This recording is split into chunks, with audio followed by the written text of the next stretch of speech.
Actually, I just did start streaming. Start streaming or start recording, which one? Yep. Just turned it on. Shows you moving around and it shows everything. Yeah, but I don't, Working? I don't see anything.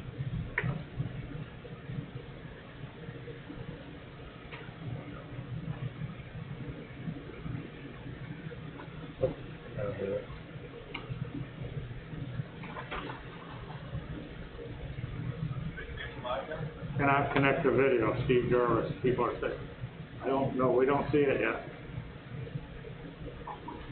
Well, it's also possible they might have to refresh the page. I'm there yet, so I might have to Yep. I don't see anything.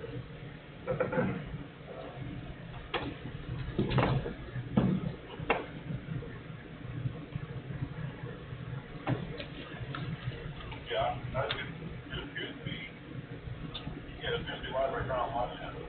Okay, can you hear us? Yeah, let me just wait.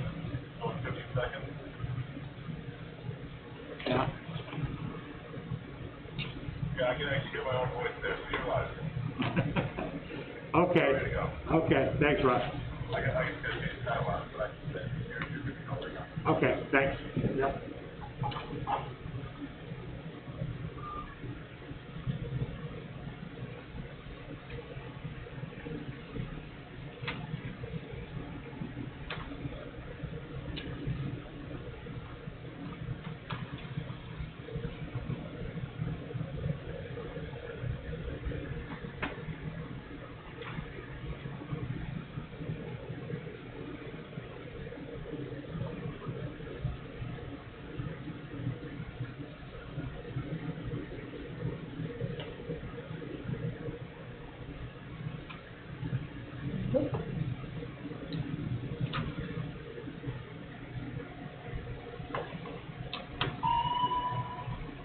You're saying you know it's not working. It's got a text back. I got a couple people asking me if we're on, and we're not. How come he could see it out there? It's got a 50-second delay. Chris McCormick, Steve Jarvis said no, it's not working, and Chris McCormick said it is working. It is? Okay.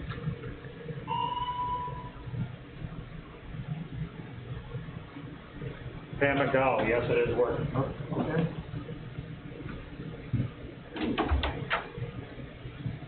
Just in time for our attorney. Perfect. Sorry about that. We haven't started yet. Yeah, we haven't started because we had problems getting this thing on. Okay. Chris McCormick, yes.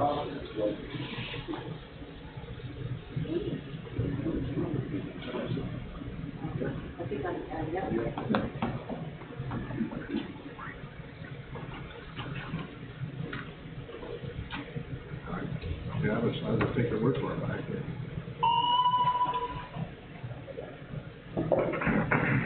It's working. Tell people who can't see it to refresh.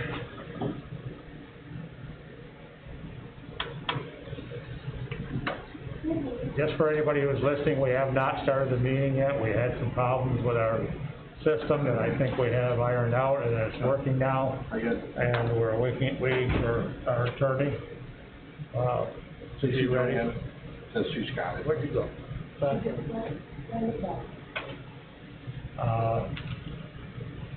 this point, I'd like to call the town board meeting to order on December 16th, 2020. Would everybody please stand for the pledge? I pledge allegiance to the flag of the United States of America and to the republic which stands one nation under God, indivisible, with liberty and justice for all. Turn this ringer down on my phone. Are you in a blue shirt, he says. Yeah, I guess I do. Am I the only blue one? Yeah. Okay, motion to approve the minutes of which, I've looked at it. I have some things I'd like to have changed it. So the fan doesn't come on like it does. 72 to 68, it's ought to be off by now.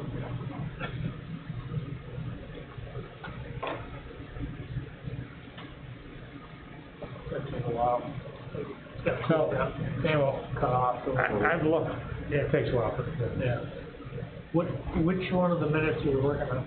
19th or the 25th? The 25th was the last one. Yeah. Actually, both of them for me, I'd like to have us delay them till next meeting. Yeah, we can do it. I know, everyone got late, so. Hey, Jesse, I'd just like to point out before you do it again, on the 19th, Yeah, you look down towards the bottom, okay. the third paragraph from the end, it said ayes 5, nays 0. Oh, thank you for pointing that out, okay. Okay. And then the other thing that I'll just point out, or we wouldn't have to point out next time, is on the 25th, says pricing on new docks. Yes, I saw that. Yeah, I noticed that too, and I was just reading over it. You're talking about 8 by 24s, or? Yeah, I was gonna ask that question, is it we did 5 by 8, was it 24 that you need? It should be 8 foot by 24 foot. Okay. Right now it says 5 by 8. Okay, 24. that's what I was wondering, Yeah. okay. So if you could 8 put by 5, like 5 dash, and then 8 foot X 24. Yeah. Okay. And then, the question at the very end, Route 12 sewer expansion, number 2 financing. Oh, It says, yeah. town will look into short-term 0%. Yeah, financing, it's supposed to be financing. Short-term financing? Yeah, that's what we were looking into, that's what Rob It's said. not 0%. Well, that's why I said. Yeah. Okay. And like I said, I'd like to have more time on those, and Ronnie's given those couple corrections. Anybody else got any corrections? On the 19th with the budget numbers, Yeah, on the Hearts for Youth, I remember the increase from 5,000 to 7,500. Did we decrease the playground by 5,000 or just by $2,500 difference? Because I thought we took 25 from playground and gave 25 to Hearts for Youth. I didn't think we took 5,000 and then only gave 2. I had Nicole look this over for me too. just Total so was that- 75. because I was a little Whatever hesitant we to want increased that. down, we decreased, yeah. Right. So I had Nicole look it over for me today, that section, and she made corrections to some of the things and this is what the end result was. I don't remember where we took them from, but I do remember the total was for 70. Yeah, so I second, I made sure that Nicole looked it over and that everything was right with it, so that, because I was kind of, Yeah. again, with the CEs or the Bs and all of that. And actually, I'm asking us not to approve these minutes, so we still can get this Yes.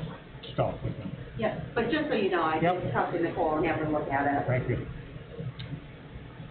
Anything else? Don't mean to rush you, Sandy, because some of this stuff just came out, and it just... Yeah. so... On the 5th, so are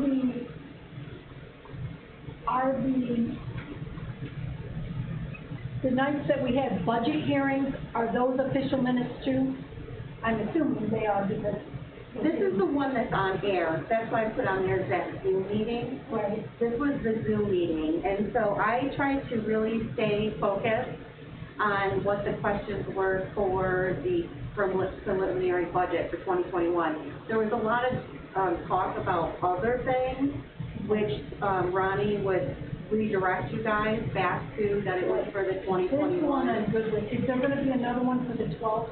Yes, I've got to do it, it's so long. Okay. And there were so many people asking questions that it was it's very long, so that'll be the next one, yeah. That's the only one, yeah, that's the only I one was that's thinking needed. about things Yeah. that had been discussed, and I thought, Yeah. what is that? Okay. Yeah, that one. And that's the one for the 12th? Yeah, that I'm halfway done. It's just, there's so many different Yep. voices that are wanting Yep. to be heard, and I have to make sure those are put in there. Right, absolutely. So, yeah. That's why I was confused. Yeah. I thought one of these was that one. No, yeah, you're missing the 12, yeah. Okay, so I'll go on to the next item, which is a motion to pay the bills. I Are we gonna approve the 28th? I've looked at about it. Are we going to approve the 28th, it's the October 28th? I did, I'm asking that we don't. Okay, okay, that's fine. Okay. Okay. Do I have a motion to approve the bills? I haven't looked at them. I have nothing to do. I'll get it done, I guess. Okay, so we won't approve the bills. I'm just saying, I've only looked at half of it, but I really,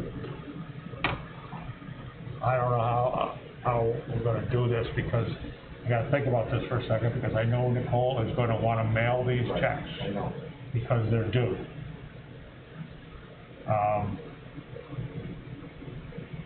I could be back in the morning. Right, but we have to officially approve, correct, Bob? That's what you've been doing. In order to pay them. Right. Well, let's finish our meeting, when we go into executive session. After executive session, we'll take the time to review the minutes. We'll come out of executive session and we can approve them. To review the bills. Approve all. Yep. Okay, yep, good idea. Okay, anybody with privilege of the floor or comments to send text messages or emails or anything to us? I don't have anything except for people that wanted to see if the meeting was live.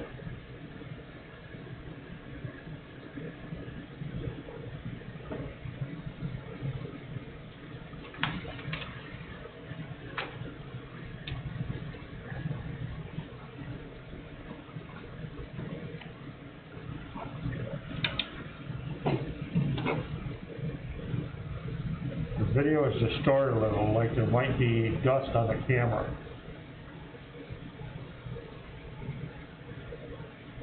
Anybody else have that same problem, that the video is distorted?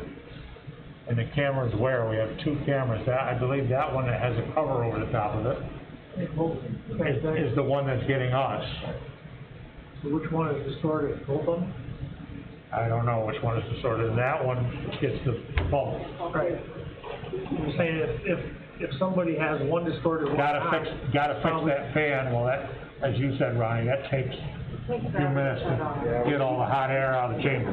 Yeah, we need to think about that well before these meetings start. Yeah. I turned that temperature down 20 minutes ago, it's still blowing. Yeah, still blowing. It might be on, it said auto. I was gonna say, is there a switch to? Just shut it off. That's a sound issue. Yeah. Good job. Glad you came Is that back. better?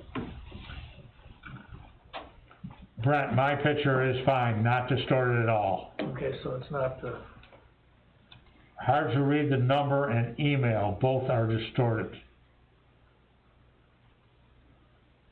Well, then I will say that maybe somebody's personal computer, I'm wondering if.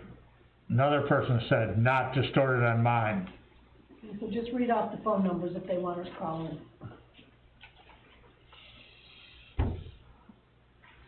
Okay, moving forward. Another text message. Good, another person. Good. Okay. Okay, the first item on the agenda, also as far as privilege of the floor, if anybody's texting or whatever, I'll make sure I read them, so. First item is Legion Color Guard Commander, Flag Sergeant at Arms Executive Committee.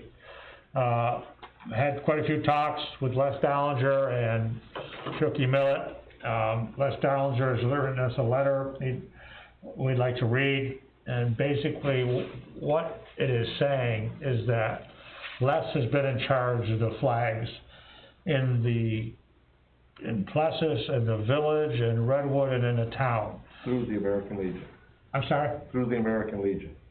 And yes, so that's why he is called the Color Guard Commander. And that is a position in the American Legion that lets him, he does all the ordering of the flags every year in January, and he takes care of all the flags in the cemeteries. The town had been accused of not taking care of the flags and not doing what they should be doing with the flags in relation to Walton Street and other places. So the situation that I'll talk about is what happened at Walton Street. I was notified by a screenshot on last Sunday night, at 6:30, that why hadn't the town board done anything about the flag at Walton Street? And it had been an issue for months. Talking to Les Stallinger, he'd never heard about it. Nobody had ever talked to him. And he said everybody at the Legion knows that he is the color guard commander. So all communications and all problems with flags should go to Les Stallinger. So I found out about it at 6:30 at night. I called Shooky Millet that night. He said, I'll take care of it in the morning. At 8:30, he came in my office and showed me a picture of the flag put up on the pole at the Walton Street Cemetery. And the reason there is not a lanyard and there is not pulleys and a rope on that pole and on 2 other poles is because the flags have been consistently being stolen. And so that's why it's harder to put them up and replace them. You have to, usually they do it with a fire truck, but I know that Shooky Millet was responsible for going to Jared Perro at the village, who took his crew to the Walton Street Cemetery and replaced the flag on Monday morning. So I want to say thank you to Jared Perro and the crew, and I want to say thank you to Shooky for taking care of it immediately as he did. The letter says, in January every year, we order 900 grave flags, 100 3x5s, and 2 8x14s to provide the village of Alex Bay, Plessis, Redwood, and the town. We put the grave flags on many cemeteries in the township. We support Riverside on Wellesley Island, Point Vivian, Cranberry, Bailey Settlement, Plessis, Redwood, front of the Redwood Tavern, the Old Legion, Brown's Corners, Highland Ave, Church Street, and so on. Throw a wreath on the river at the Riverwalk. I have many helpers to accomplish this task. In April of the year, I gave the Scouts Masters a list of grave flags, i.e. Jim Swanson, Phil Felicia, and the Scouts put the new grave flags on Point Vivian, Church Street, Walton Street, Barnes Settlement, Tanner's Corners, Plessis, Redwood, Brown's Corners, Highland Cemetery. Once they are done, we pick up a list of the ones we forget, and I make sure every deceased veteran has a flag on their grave. The program I took over many, many years ago as the current color guard commander from Post 904, and have done this every year since. I have Chief David Van Brocklin and his department to put up many flags, Church Street, Walton Street, Point Vivian, because when the flag poles were made without a lanyard, people, that way they don't steal the flags. And they have stolen a lot of flags in the past. That's why there's not lanyards on these poles, and that's why that he doesn't want lanyards put on them. We have donated flags to Alexandria Central School and to 911 Memorial at Casino Island by the Village Park. The cost of these flags is $1,200 each year. Like I said, we put out 900 grave flags, 46 3x5s for Village, Alex Bay, Plessis, Redwood. Also, we have a flag deposit box in front of the Legion. If anybody has a bad flag drop it off in the box. I hope this gives the town board and the public an idea of what this flag program is about and who you need to go to if you have questions about flags or there are flags that need to be attended to. Thank you, Les Dollinger, Color Guard, Post 904. I got one question. The person lodging the complaint against the town for these flags, wasn't that person a former commander of the Legion? Yes, he was. I think well, I don't know if he's a commander, I don't know what his positions are, but he's a member of. Yeah, so I just, I don't understand how he would not be aware that the Legion that he was in charge of, that's a program that's done, because as Les says in his letter, he's done it for many, many years. It just seems odd that the person complaining that the town isn't doing their job is not aware that his own organization actually does that. Just seems odd. Very odd, yep. Any other discussion or comments? Nice job, Les. Yeah, and I also want to say nice job to to Shooky and to Les for taking care of this for us. I know Shooky's been on top of it and worked with Les a lot. I had a couple conversations with David Van Brockman. He said, all I need is a phone call. He said, and I'll schedule the ladder truck to go take care of it.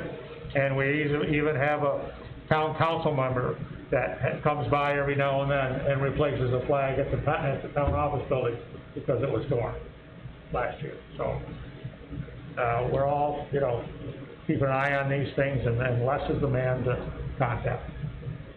That's not to say that, you know, if someone notices something like that, there's no reason why they can't call here, but that's all it takes, is a phone call or an email. Yeah. I think someone had emailed Jesse, and then that got to you, and it got, you know, it got relayed, it was taken care of. All that needs to be done is to let people know that it's scattered. I mean, it's right next door to my property, and I drive down that road all the time. I live in the village. I hadn't noticed it, because when I'm driving down the road, I'm making sure nobody's walking out of Walton Street Market, and I'm not gonna run them over. I'm not looking up at the flag on the cemetery. I'm paying attention to driving. I hadn't noticed it, but certainly if somebody had mentioned it to me, I would've, you know, I know Les, I would've called Les, or I would've, you know, contacted the fire department, is probably what I would've done, because I'm giving them a flag and said, hey, will you guys do this? Because they've done that for me at my other places, and Les was the one that I contacted. Jesse, had you heard anything, had you had anything sent to you that there was a problem with the Walton Street flag before the Saturday email that you passed on to me? No. So, That's the first I mean, time I if heard. they're gonna contact the town, you know, they would contact most likely the town clerk, and the complaint, that was on the internet said that they had been complaining and asking for it to be replaced for 2 months.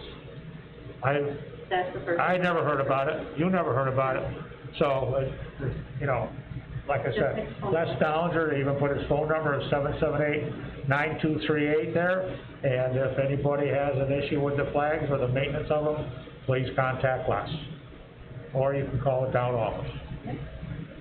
Okay? We'll move on to number 2, Health Officer, 2021. As everybody knows, our health officer actually sent us the email about making sure this meeting was virtual. We've had some discussions about the health officer. I think one of the things that was talked about and was brought up, that maybe in the future, we should talk to the people at the River Hospital about health officers. Anybody have any thoughts or comments? I understand our health officer has resigned. I'm sorry? Our health officer has resigned, quit. She has resigned. Okay, is there any kind of like mandate that we have to have that? I believe there is, Bob, is there? Go ahead. I was just gonna ask, I didn't realize she resigned. Did she put it in writing? Well, I'm not sure it's official, because she Okay. said that she was going to. I just heard it. She Okay. said that she was Yeah. going to resign, and then she actually communicated after that, so I should check on that before I Yeah, say no, that that's no. the situation. He's here or there, but if she does, please make sure Yeah. she's aware that she needs to put it in writing. Yeah, Okay. yeah, and actually, when she did talk about resigning, she talked about resigning at the end of her term. So that it's not like we're gonna be going without a health officer, because that's something that gets appointed, in January, every year. Yeah. Yeah. So I'll follow that up, follow up on that for sure, but, it was suggested that maybe we should talk to River Hospital. But we are required to have something. I guess we need to find out, are we?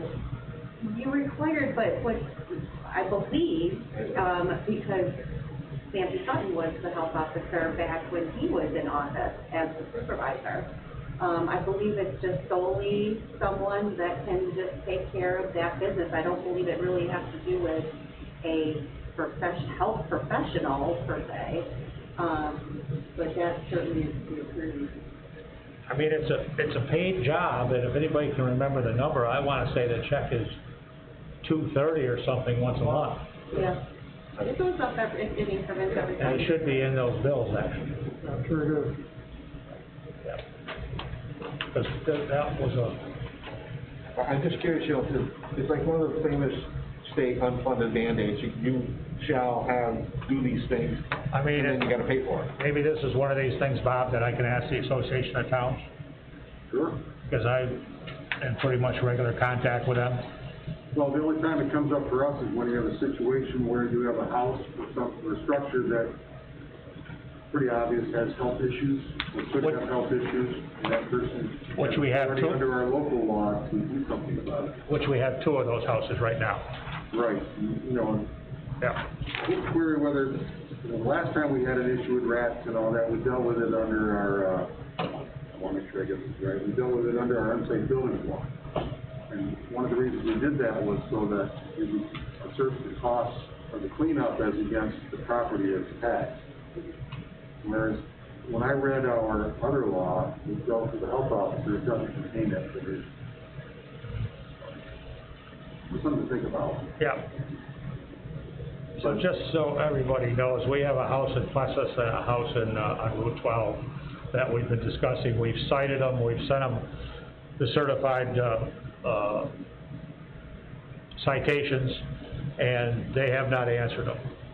They were never picked up or received, so we'll be talking to you, Bob, about what our next steps should be with that. And you'll be doing that with your health officer? Yeah. Yeah. Okay. Okay, any further discussion on that? No?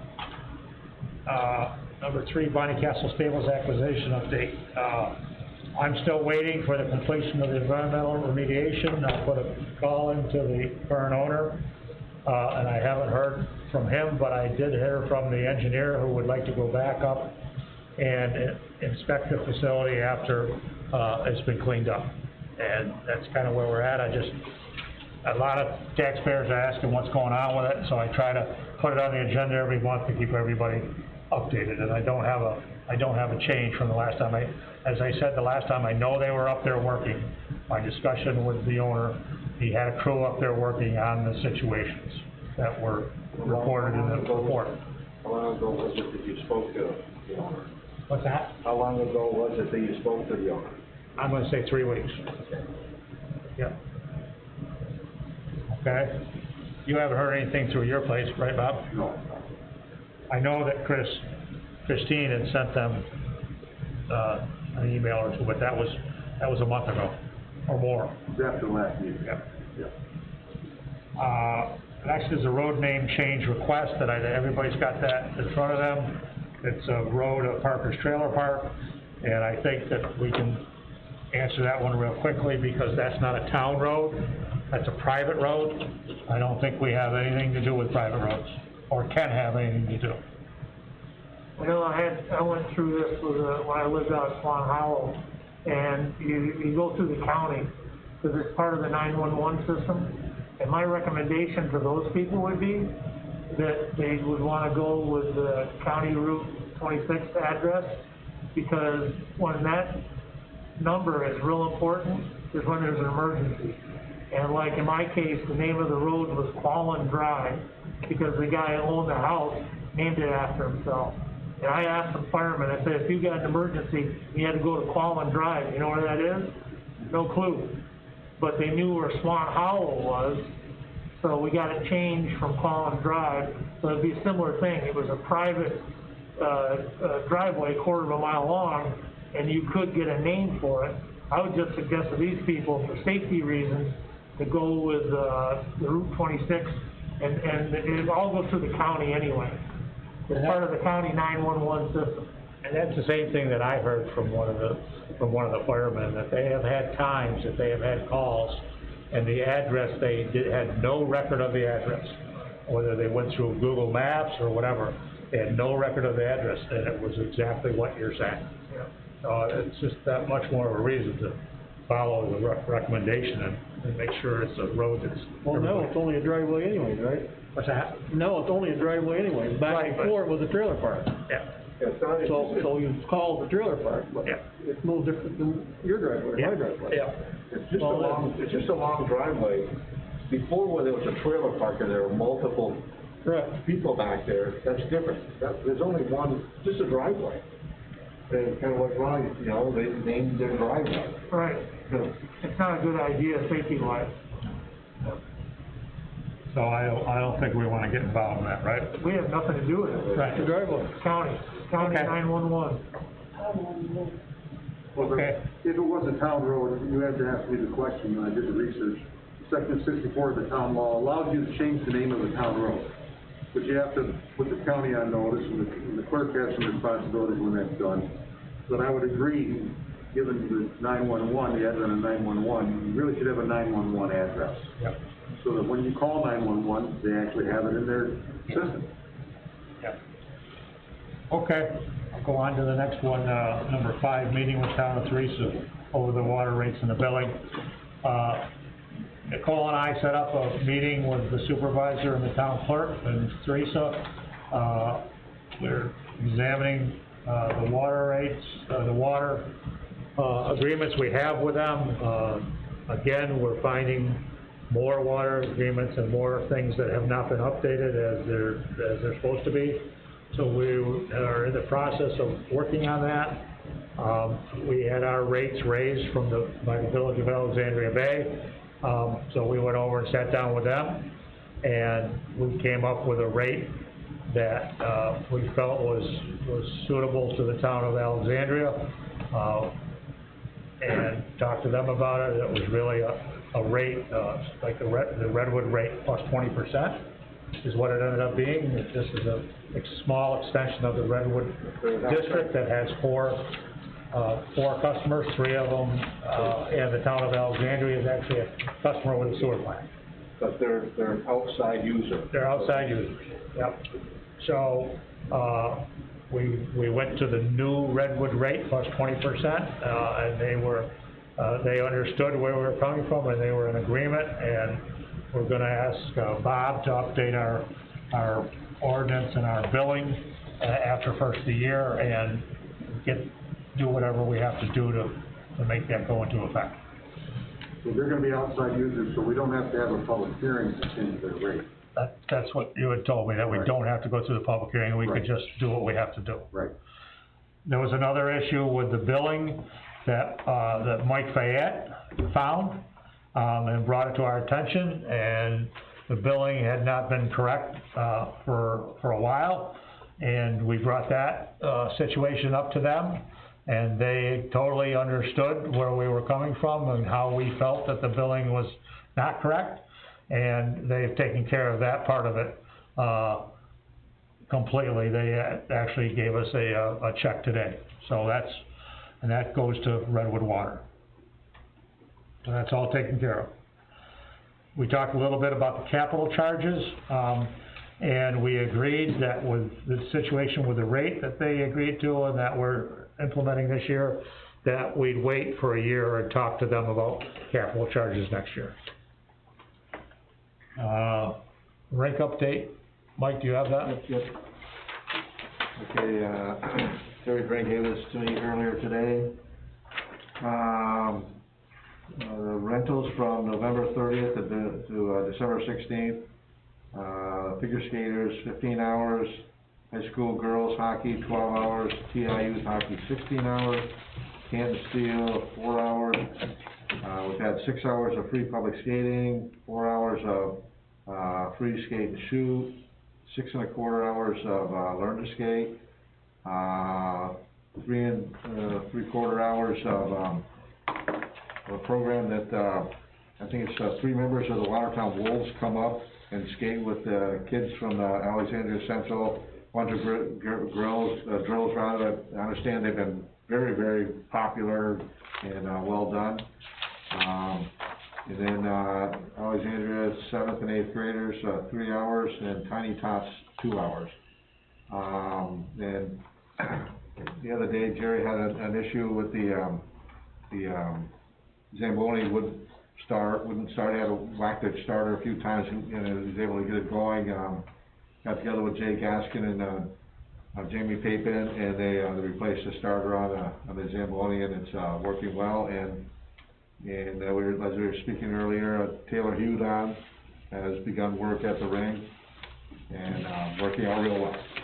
Very, very happy with it. Only things I'd like to add is that looking at these groups that are using the rink, we've got 7 groups that are using this rink on a very regular basis, and they're all kids.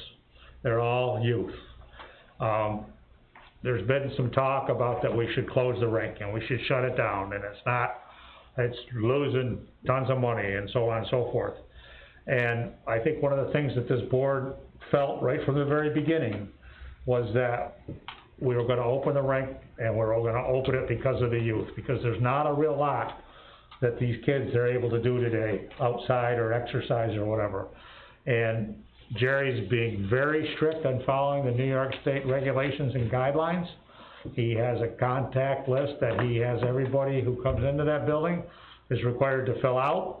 And he's been, like I said, he's been very thorough. So I'd just like to say that, and hear what the other board members' opinion is about this, but I think it's essential that we keep this rink open and we service all these groups that are using this rink. The other thing, Jerry's been speaking to the school superintendent, and they're talking about expanding, it's almost like a gym class involved in going Yep. over there and skating. Yep. So, I mean, I think it's a really good thing. Yes. You know, the ice is there 24 hours a day, let's use it. I'd just like to point out that obviously the rink is a big user of electricity. And it's a demand meter, as all large electric users are.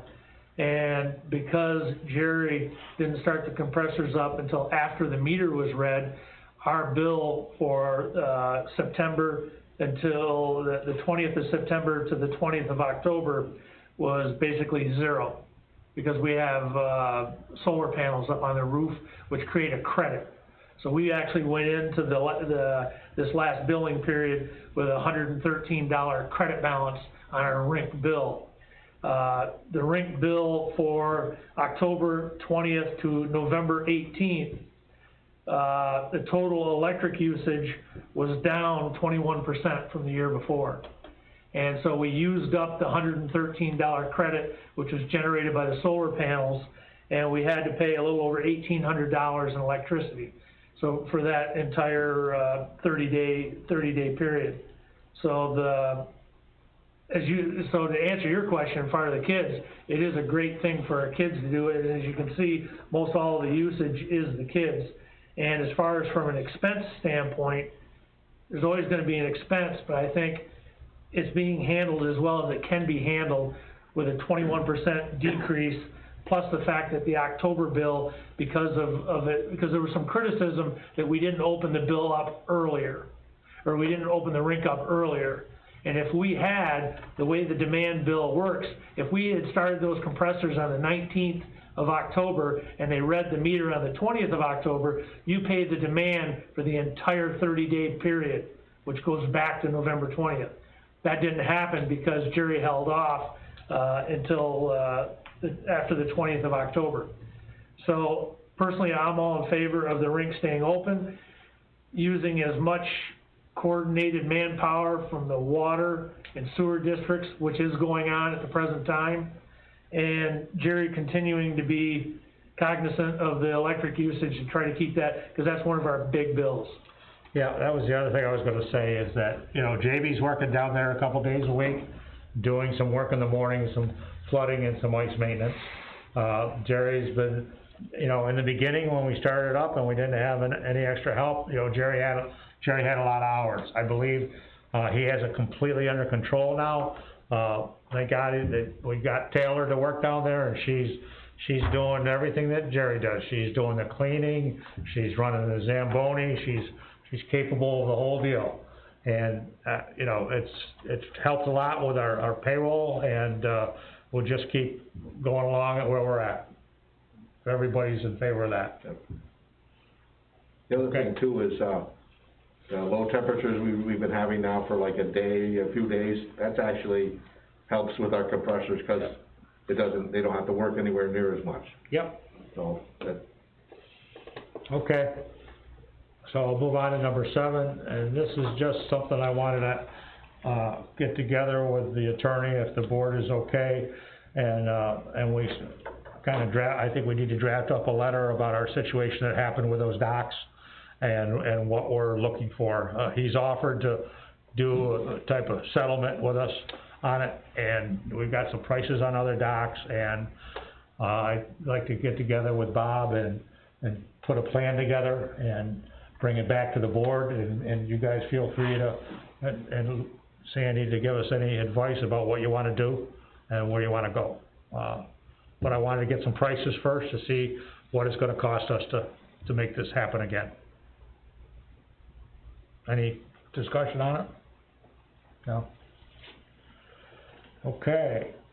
Water and sewer districts, home rule legislation, I put a call into Patty Ritchie's office yesterday, and I haven't gotten a call back, but I've talked with Bob about it a couple times. I was very encouraged to read in the news last night that home rule legislation was successful by the town of Watertown, city of Watertown, in the courtroom. Yeah. Saving the city of Watertown, I believe, $3.1 million. That's what they're saying. Yeah. That's what they're saying, yeah. Yeah. How long from requesting that to getting that, how long did that take? I don't wanna misspeak, it probably took 9 months. Okay, not, so Now, we, what happens then is what's gonna happen here, if we pursue it. And that is that the legislature didn't go into session until April or so, okay? Now, they just ended their session now. The governor had till the last day of the session of the legislature to sign the bill. That was yesterday. So they're out of session now. They aren't gonna go into session again until sometime in the spring.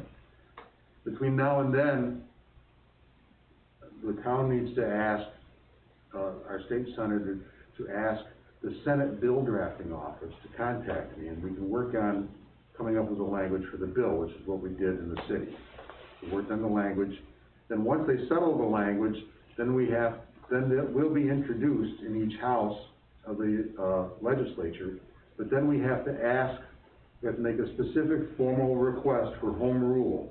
It has to be worded a certain way, it's on certain forms, it's just a formalistic thing, but that's what they require.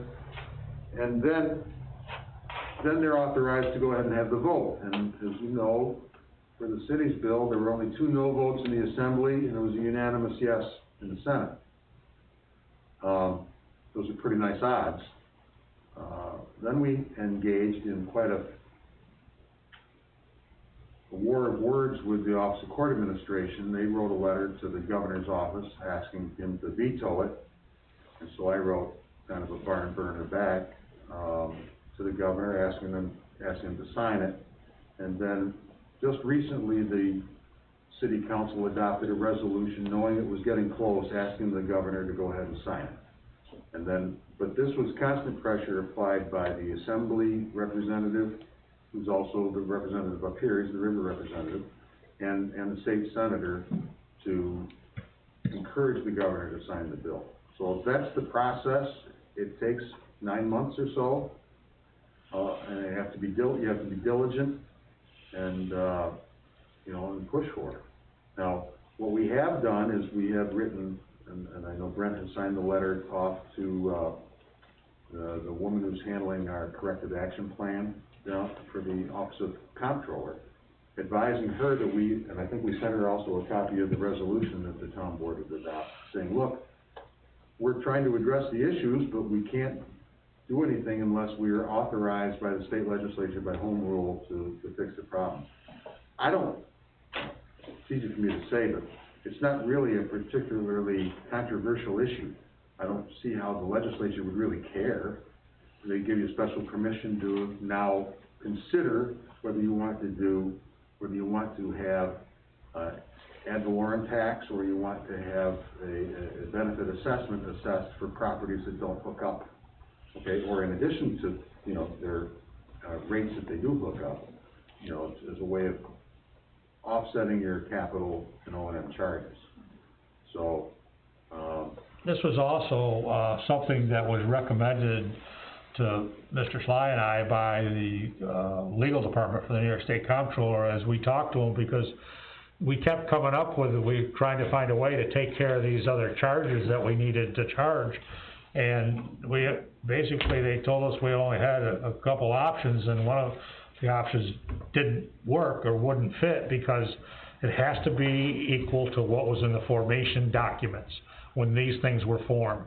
And those particular things that we felt we needed were not in the formation documents. So they said this is one of the routes that we could go. Is Yeah, that not right? only has to be in the formation documents, but you have to have actually implemented them at the time you implemented the district, is what the comptroller's office said.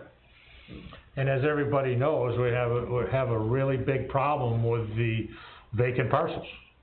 And that's one of our big hang-ups here that's been plaguing this town since 1992, 1993. Not just vacant parcels, but those that aren't even hooked up, but they're in the district. Yeah. It's both, okay? So, you know, the theory under the law is that if a sewer line goes by your house and you decide not to use it, you at least should be assessed something on your real property taxes for an increased value to your property attributed to the fact that it's available. Because some people only want to live on sewer, they don't want to live on septic, right? Same thing with water. Usually though, the carrot and the stick with water is that we'll run the water line to your house if you hook up now, but we won't do it later, and then of course it's a big ticket item, so that's the carrot and the stick on water. But sewer, many times people just don't want to pay the money because they have a working septic system. Yeah. Particularly if you have good drainage and all that other stuff, so I don't mean to beat a dead horse here. We've got to be diligent on this. We have to continue to pursue the state senate's people helping us draft the law so that we can be prepared when they go into session to introduce home rule legislation and push it through. Now, correct me if I'm wrong, Bob, but in our audits that we had as far as on Redwood, the comptroller's office told us that it was illegal for us by general municipal law to charge vacant parcels. And also charge parcels that aren't connected. That are not hooked up. Now, what they said was that you can't charge EDUs against properties that Yeah. are not connected Yeah. or are vacant properties. Yeah. So, and if you recall, we also had a case against the town. David Kars, on behalf of his trust, sued the town saying you can't charge me that, and that went to the Supreme Court, and it was settled there, but with the court's approval. So, it doesn't really matter what the town board has done in the past or now, dealing with vacant parcels, it's been ruled illegal. Yeah. So, that's the status of it. Okay, So so, that's by using the EDU. What we hope to do, though, is to come up with an alternative system that allows us to collect money from these people that aren't hooked up, because it does serve a benefit to their property. yep, And the problem, none of our ordinances currently have any language that allows us to do what you just described. That's correct. There's some language, I think, in the Redwood Sewer Ordinance about if it goes by your house or something. No, there's nothing, There's nothing, okay. no, All right, not in the Redwood sewer, no. all right, okay. one more question. So when they do a sewer district, as the town has a couple of them, and you put the sewer district in, and it gets federal and state funding, is there regulations? I mean, I've read that, in some places I've read that they have, everybody in that district has to be hooked up. You're asking the wrong guy. I don't know the answer Yeah. to that question. You know, I'm wondering, first of all, if that is the case, and second of all, how do you enforce that when you find out there's people that aren't hooked up? You know, but that's something we can talk more to the comptroller, Well, to the, Joe Russell's still handling all the financing of those things. He'd be the one to ask the question Yeah. on that. I've never done that. I don't yep, know. okay. Okay. Okay, moving on, budget transfers. I've got a list here that I'll go through. It's the end of the year, so this will be our final list. Garage CE, debit $2,500. Garage heating fuel credit $2,500. To cover expenses at the town barn within its own fund. Recreation CE, debit $2,500, recreation electric credit $2,500 to cover extra expenses incurred at the arena at startup. We had some repairs done down there that were unforeseen repairs, as everybody knows, when we were starting the system up. Marinas and docks, PES, debit $1,625, community services CE, credit $1,625. Highwaymen took docks out of Butterfield Lake in the fall. Again, this was an expense that we didn't plan on. Cemetery CE, debit $90, cemeteries PS, credit $90, extra expenses at the cemeteries. Public health CE, debit $375, programs for aging, credit $375. That was how we paid for the extra speed sign. Machinery equipment, this is where DA now. Machinery equipment, debit $12,663, credit machinery CE $12,663. This was the radios that we approved in 2019, but didn't actually get purchased, or we didn't get charged for, I should say, until 2020. Highway DB, health insurance, $3,700. Debit, uniforms debit $200, legal fees CE credit $2,500, permanent improvements PS credit $1,400. Cover expenses within the fund. Redwood sewer personal services $6,500, employee benefits Social Security debit $650, sanitary sewer CE $7,150 credit to cover expenses within the fund. And Brent, just for clarification, the debits are the accounts that need more money, and the credits are where it's coming from. Right. So in other words, all the credits, those are line items that have balances with money available to be transferred out of. Yep. Okay. Okay, thank you. Carnegie Bay Water Source of Supply, debit $412, metered water sales credit $412. Transmission and distribution CE, debit $116, transmission and distribution equipment credit $116 to cover extra expenses by increased sales within the fund. Irish Street Water Administrative expenses CE $20 debit, transmission and distribution CE $20 credit. Redwood Water Administration CE $705 debit, Source of Supply CE $609 debit, Redwood Water Equipment $1,314 credit. Cover expenses within the fund. Route 12 Water Source of Supply CE $24,666, interest payment of $7 debit also. Metered water sales, $24,673. Expenses with, because of increased sales. Need a motion? I make a motion to approve those so that we can discuss it. Motion by Ron. Second? I'll second that, so we can discuss Second. it. Any further discussion? Yeah, I got a question in regard to the health insurance. How, because my understanding when we put the budget together, that's a pretty solid number. And I just wondered how. Which one is that, Ron? It would be under General Highway B, public? DB. I'm sorry, where? From what I'm reading here, we need to put another $3,700 into health insurance. And I just wondered how that came about. I know one of the things that happens with health insurance, and if Nicole's listening, maybe she can text us and tell us, but one of the things that does go on is that people get added to a policy or take it out, or it goes from a family, or it goes from a two-person plan to a family plan. Okay. I don't know what the answer to that is here, and if she's listening, that maybe she can get a hold of us. I got somebody that sent me a message that said there's no sound. Anybody else? I'm surprised that we've been doing this for an hour and nobody else has said there's no sound. Yeah. Not to be smart, but usually with my computer, it's because I didn't turn the volume up. Yeah.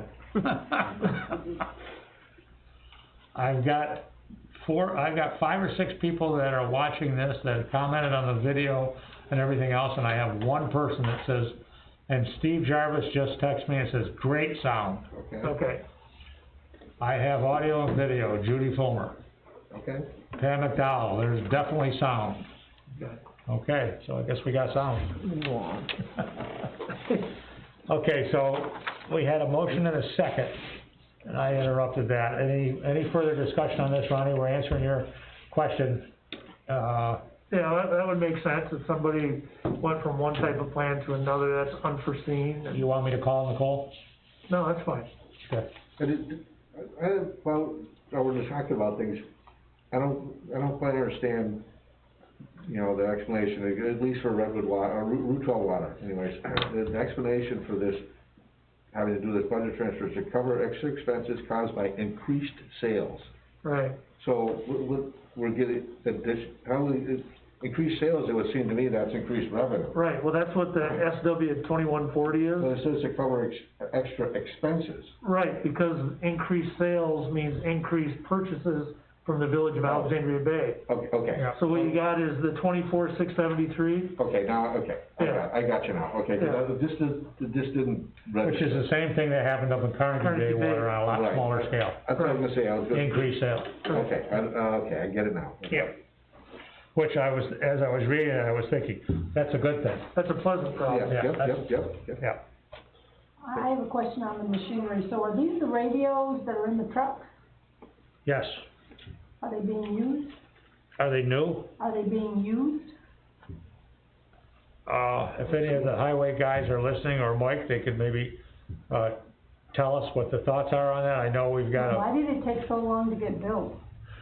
I know that this was a requirement, and this was a big deal in 2019, because we had to buy all new radios, because I believe they changed the towers, and they changed the type of bandwidth, they changed the bandwidth that we were on, right, Jesse? But that's not what Sandy's asking, why does it take so long for us to actually get a bill? That, we were very surprised. We don't know what the deal was there.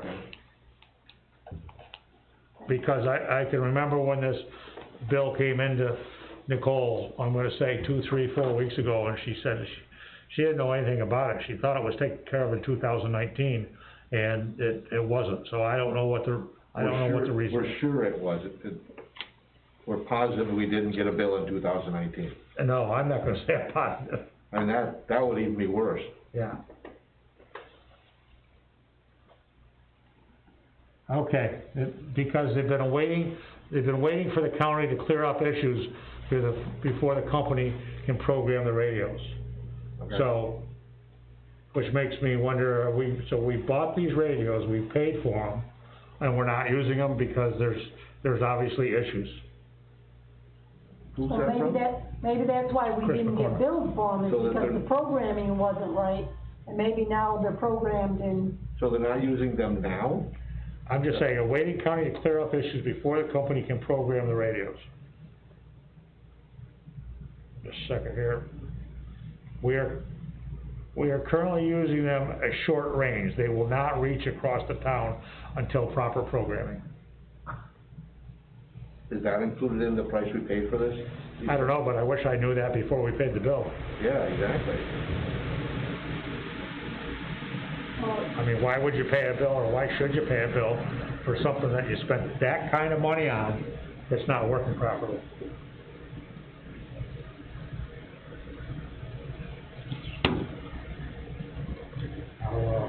We'll ask Nicole about it tomorrow. I don't have any answers besides that.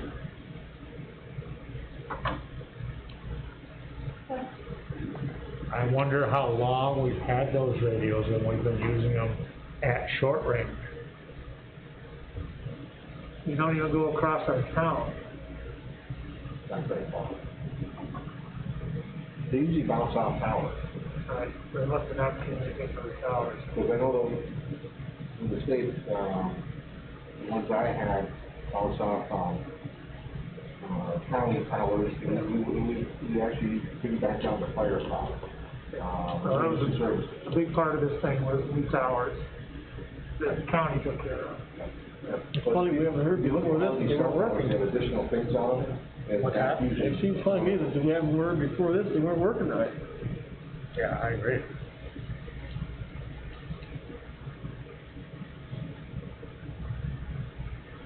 I think I remember the guy saying the programming was included, but I'm not 100% sure.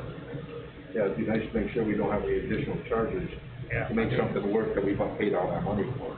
I mean, I was just going through a similar situation with a cash register that I bought, and they always come back and say that, well, you only get this much programming, and anything you want beyond that costs you. Well, it shouldn't cost us to make these things work all the way across our town. You know what I'm saying? Maybe you could talk to Phil Reed about that, the county issue. Yeah, it's a county deal. Yeah, It's definitely a county deal. yeah. But I remember when this all first came in front of us, that all of a sudden, I mean, we had perfectly good radios, I believe, right, Mike? I guess, I don't know. And I'm talking about years ago. And now all of a sudden, we gotta spend $12,000 some odd dollars on new radios because the county's changing the system. Well, they like you to be on their emergency system in case they need to be used for other reasons. Yes. And the way that we were operating, we were just, it was just us talking to, us. Okay. So, any other questions on budget transfers? And I forgot, did we finalize that, Jesse? Did we approve So that? you have discussion, and then you have discussion. Any other discussion on the budget transfer? All those in favor signify by saying aye. Aye. All those opposed signify by saying no. Motion approved. Highway Department truck needs discussion. Yeah. You wanna pass around that purple sheet on we just passed? Yep, that's right. I just got an interesting text from a taxpayer. Why buy radios when we all have cell phones? And we use them when we... Well, like I said, because the county, they can piggyback onto the signal to send out 911 stuff. I mean, that's why they're doing that. Yep. Didn't we go through this a few years ago too, that they want, This is the deal. It's never happened. well, they want to guarantee that they'll use their cell phones. Yeah. Yeah. Highway Department truck needs. I think, everybody saw the email that I had a couple discussions with Mike about, the blue rink truck, the old blue rink truck has died again. It's in bad shape. We pumped money into this thing for quite a while. And it's, this next repair is fairly expensive. And it's definitely, we've known, at least I felt that I've known that thing's on its last leg. So we got an extra year or two out of it. So, his problem, I believe, is that he's dealing with a winter like we're dealing with right now, that they've gone out and plowed, not very much, because we haven't had much snow. I want to say, I don't know if they've been out 5 times, I'm not sure. I wasn't really counting, but, and so they're working on other projects, and they're working on places on roads, whether they're working in the ditches or they're brushing stuff, or I'm not sure what they're doing. I think we have a report here from Mike of what he's done for the last month. So all their trucks now have plows on them and sanders. So the biggest thing, we've had a couple windstorms and he's had trees down. He's had trees down across the roads, stuff like that. So they have to get in a truck and they have to take their chainsaws and their tools and their clippers and their cutters and their, the machine we have, what's it called, that grinds the wood, the chipper. The chipper, and things like that. And they don't have, trucks that they can do that with, except for they do have Mike's truck, the highway superintendent's truck, which I've seen the guys out, using that truck. I was over there the other day and a couple of guys came back in Mike's truck. So he needs a truck to take care of, as he calls it, the road hazards and everything else, and for his guys to go out and to whether they're inspecting roads or whatever they have to do that aren't plow trucks. So he's asked, he was first thinking of getting another 550 and leaving a dump box on it. I think the board has had some discussion about this along with some other people, and we're thinking that we have the 1-ton truck That is the DPW truck that the highway barn sold to the DPW. The DPW paid the highway barn for that truck a few years ago. And the DPW has Jay's truck with a plow on it, the rink truck with a plow on it, the 1-ton dump box with a plow on it and a sander that goes in the box, and it has Jamie's truck that's extremely on its last legs. That we've put Jamie off for the last 2 years that he's needed a truck, and we've put him off 2 years in a row now. So Mike and I spent quite a bit of time talking with the guys about this, and I think what we're thinking right now is that we sell the truck back to the highway department, the 1-ton dump. It's got a dump box on the back of it. They wouldn't need to put a sander in it, or they wouldn't want to put a sander in it. That would be the truck that they could use, whether it be winter or summer, for the use that he needs. And the plow that's on it apparently used to be on the truck that Jerry Duran had. So they don't really need that plow either. We can use that for, people can use it for that, like a purpose. And I think from Jay and Jamie that they like plowing with the other trucks. They do not like plowing with that 1-ton.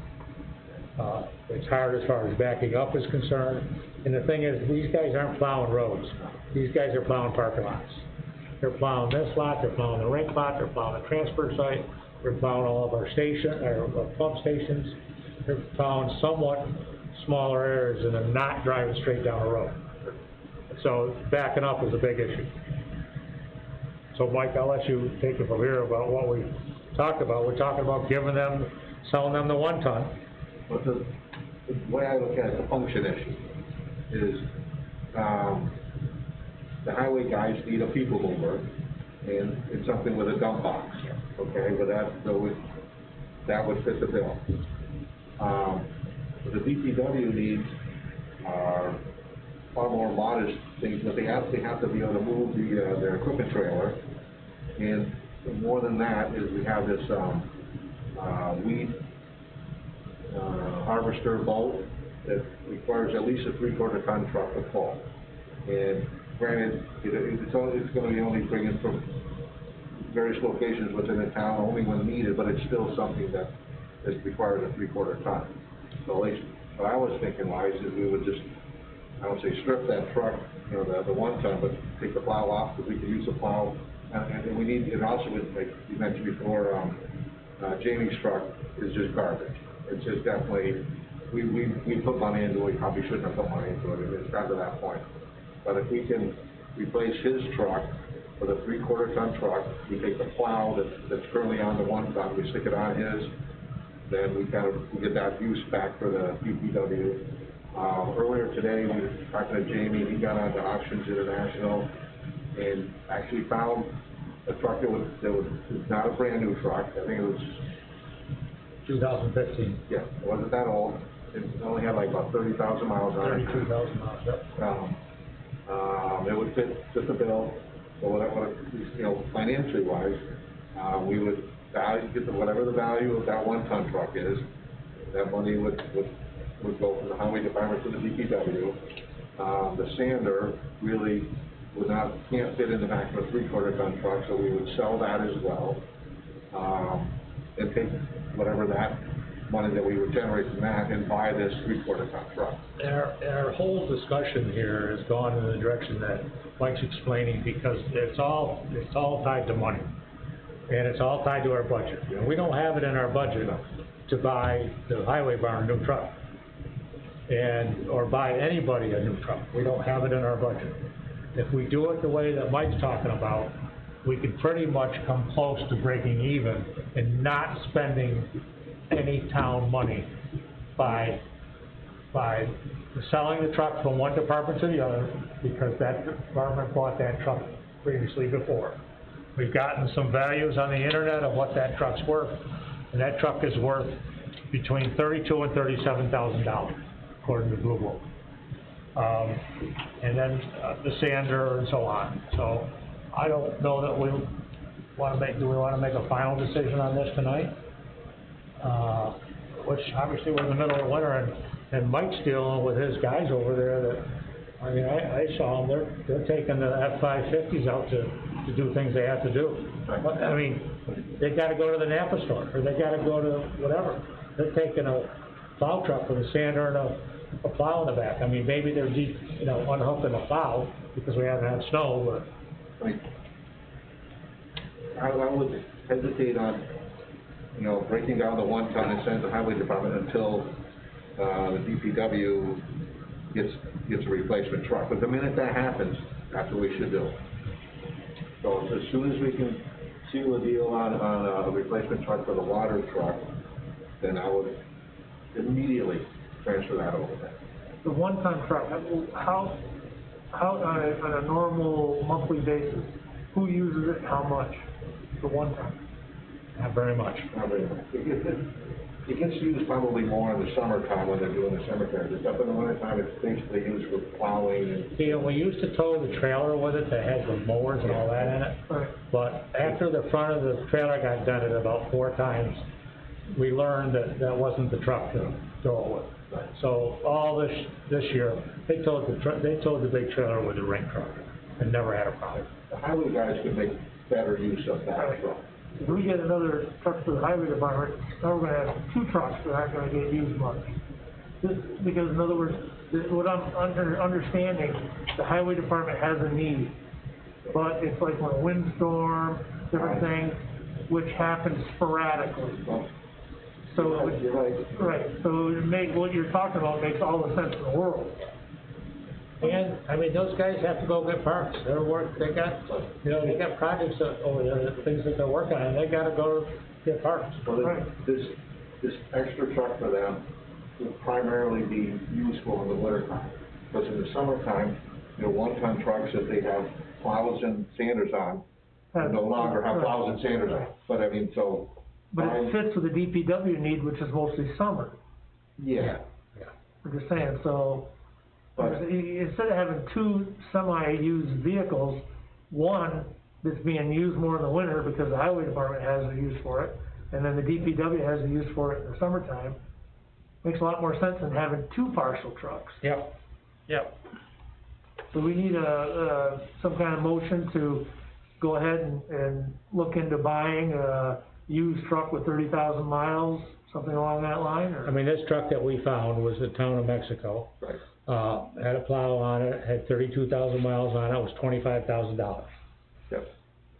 Does anybody talk to them to find out why they're selling something like that? That was my question as well. We asked that question, but we haven't. But in all likelihood, what they probably did, they bought it on state contract, got a really good deal, and then before it lost too much value, they're selling it. Got another so one, they can replace it. Okay. That's probably, but we don't know. Right. But that's But probably. it's being checked into. Right. And we talked with Jamie and Jay about this quite a bit the last 2 days, and, we kind of all agreed that we'd wait till tonight's meeting and see what our thoughts were tonight. And then if our thoughts are to move forward and to look for a truck and to do this transfer of the ownership of that truck, then we really go look for a truck and we'd ask those questions. Okay. The other thing I would recommend anyways is wait, when we do this transfer, wait till next year. Because obviously some money's gotta come out of the highway department, and who knows what could happen between now and the end of the year. Yep. Well, does the highway department have the money in it this year? Yes. So that we should go ahead and do it this year rather than waiting? Well, but Mike is throwing in there, we got 15 days left of this year, and you don't know if we could have breakdowns or we could have something that, we don't know exactly where we're gonna end up with money, which if we wait until next year, we'll be starting with a new. Well, and the DPW still has things that they need that truck for, it's snow related. And so if it ends up over there, they don't have any means to sand, basically it comes down to that. Well, let me ask, is there, in the next 15 days, is there any reason why the highway department can't use this truck? No. If there's a big windstorm and they need to go cut trees or? Good point. I don't see any reason why not. So that would Mike has a legitimate need. Yeah. We've got a vehicle that can meet it. Yeah. And if we can work together on it, we should be able to do it. I mean, the one thing that we're gonna need Mike to do, and I talked to Greg Kuhn about this the other day, and Mike, is that if they're gonna be using that truck, okay, now for the next 15 days, or whatever, we're gonna need them to sand these places that Jay and Jamie usually sand. Right. That's the only thing, That comes down to that. you know, Okay. and, you know, they all, you know, agreed that, yeah, they could do that, you know. And Mike just texted me and said, we'll sand everything. Okay. So, you know, that's the one thing that we would need to happen, and we'll see what we find on Auctions International, because the truck we did find had a sander in it, but it's not a sander that we want, No, so. it's a tailgate one. If we have to buy a sander for the back of a pickup truck, and we buy a Right. plastic one, which is the one to buy, I think they're about $6,000. Yeah, you gotta be careful, but, Yeah. but something that's in the back of a pickup truck, Yeah, nothing more than that. Because they don't really need anything more than that. In fact, Jay will tell you, they don't even fill the hopper of the sander they have now. Right. Because it does, what they do doesn't require that much. Okay.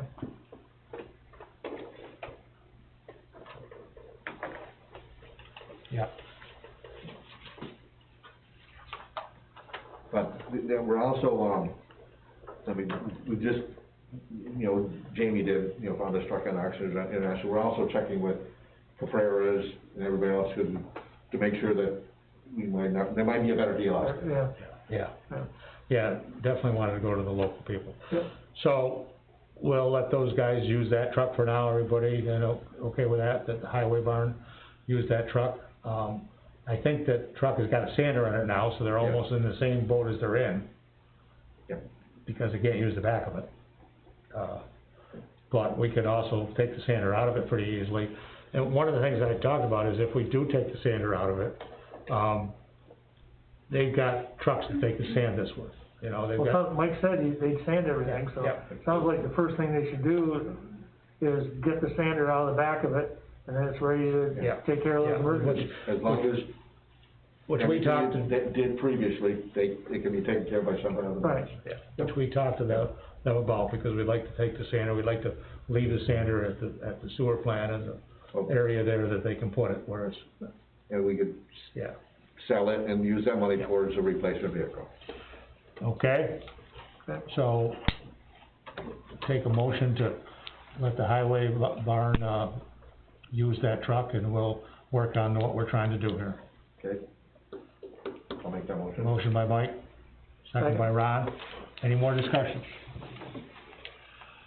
All those in favor signify by saying aye. Aye. All those opposed? None. Highway Superintendent report.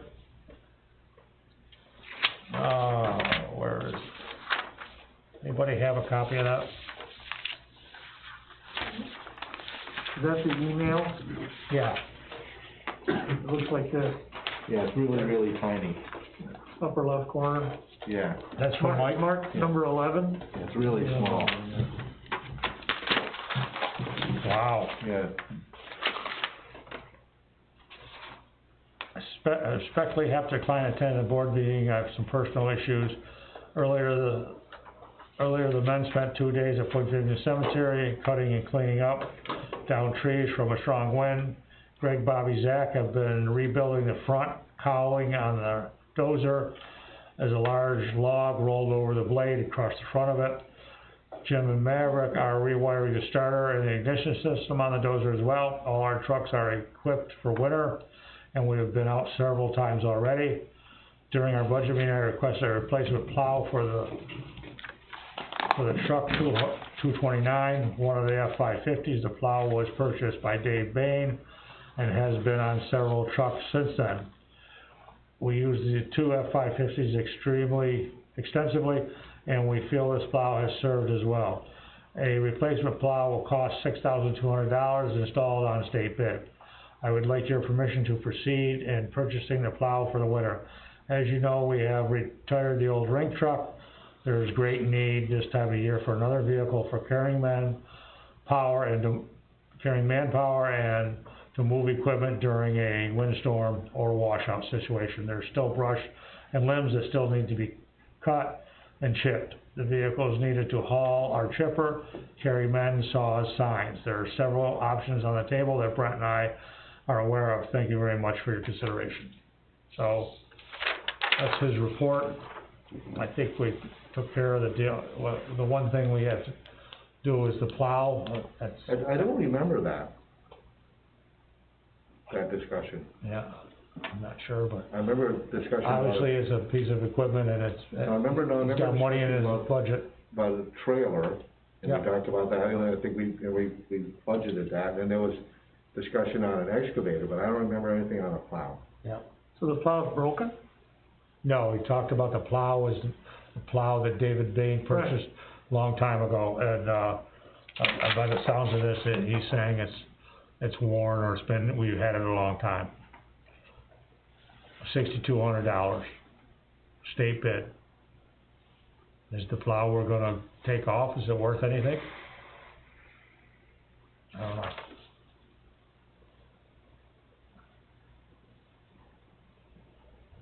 Do you recall any discussion on a plow? Huh? Do you recall any discussion on a plow? No, no. No, I don't, that's news to me. I mean, it would have been an item that we talked about budget-wise. Right, no, What's going on? Sorry to bother you, I just wanna ask you about this $6,200 plow. We don't remember talking about that in budget session or looking at the figures or the numbers. That's okay. I talked to you guys when you were in Nicole's office that day, and I had a whole list of stuff that I was looking at, and I just simply remember on my desk bringing up the plow. Yep. It's not a big deal. The plow, like I said, has been on 3 or 4 trucks now. It's seen its life. Skip said he would take it in on trade, or we could sell it on Auctions International. It is a 10-foot plow, so it has to go on a 550. Yeah. We plow a lot of roads, and we feel that this plow has seen its life, and we would like to replace it. And if something happens in the middle of the winter where we can't use it, then we're out of it. Yeah. What's the plow worth that we're gonna replace?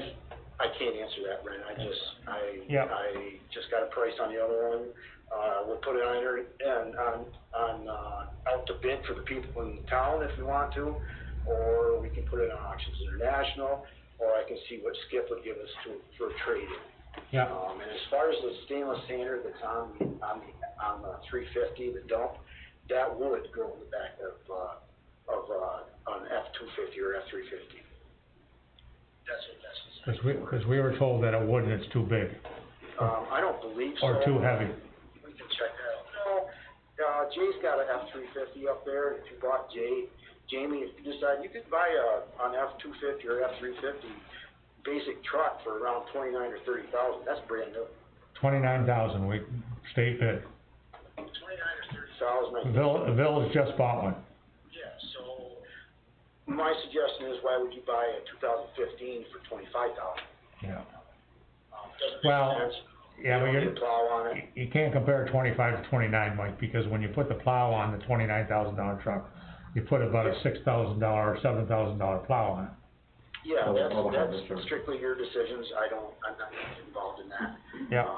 But you can put, I believe you can put that sander in the truck. Yeah. And if you can't, Well, let's just talk about this, plow that you need. So you pretty much told us, you feel that other one's worn out? yes, sir. Yeah. Okay, anybody else got any questions for Mike on that? What part of the budget was gonna come from? What part of your budget would that come from? I went down to Sonic Coal the other day, and I was under the understanding for myself that may have been put in the budget. If it didn't, then I just guess I will try to keep going the way we're going, and hopefully nothing happens, or we don't run over that plow if something comes up. I don't know what to say, Brent. I'm not trying to get anything. So you're saying that when you say in the budget, you're talking about 2021, right? Yes, that, I asked for the plow, and if it didn't get put in there, it didn't get put in there. I can't Okay. help that. It's like Yeah. the radios. Yeah. The radios should have still been in the budget. There is no problems with the radios. We're working them short term, and something's going on with the county. It was all okay from the board to buy the radios, so it shouldn't have been a problem with that situation. And I'm grateful that you're giving me a truck, because in the middle of the night, when we do have windstorms, sporadic or whatever, we can respond to that situation as needed. Yep. I appreciate that. Yep, okay. As far as the dog goes, it's strictly up to you guys. I'll do what I gotta do, and. Yep, and, okay. You know, if that truck can't run, it can't run. Yep. So. Okay, well, we'll figure this out, and thanks for answering the phone and helping us, okay? Thank you. Okay, yep.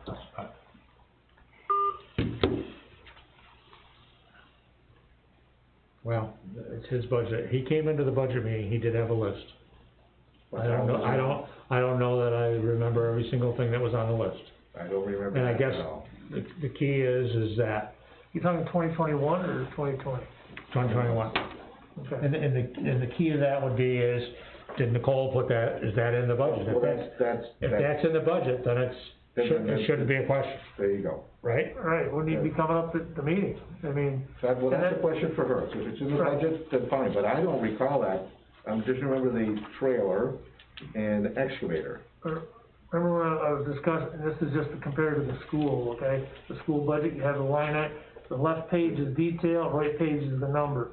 So if you've got if Mike has a number there, on the left side, it says exactly what it's for. And that clears up all that possible misunderstanding. Yep. And then if he's got it in his budget, he doesn't even need to ask us. Exactly. If it's in the budget period, yeah, exactly. Right. Boom, done deal. Right, It's like the trailer, that's in there, done. right. It's Brent calling Nicole.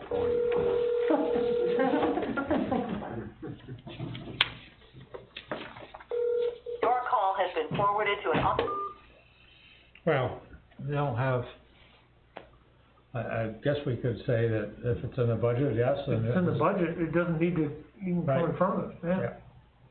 And Mike seems to think it is, and he says Nicole said it was. If that's the case, then Yep, we don't need to talk about it. yep, you're right. So, I'm looking at the profit and loss through November.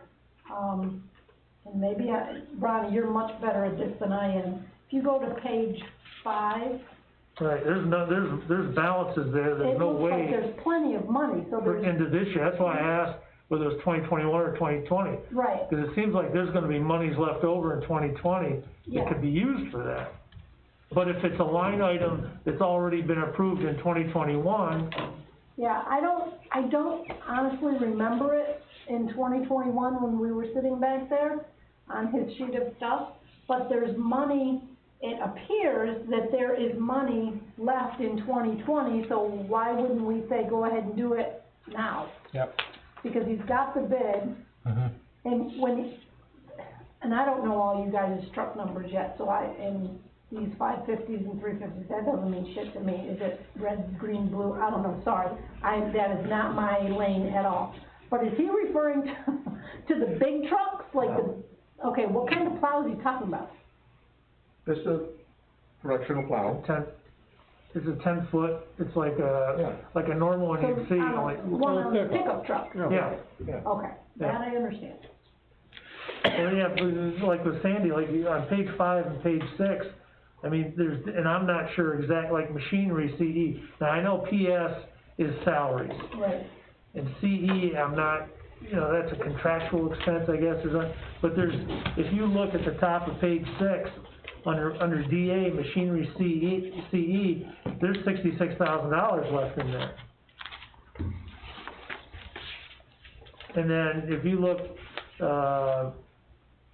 snow removal CE, down 3 lines, on the 4th line, there's 82 there. Just check with the call, if he can swing it. Yep. I mean, if it's in the 2021, might as well order it now, you're not gonna get it in the next 2 weeks, are you, or maybe you can. Well, I'm sure they could bill you, I wouldn't think they would have a problem billing us after the first of the year. But you need to have it backdated to this year, if you're using this year's money.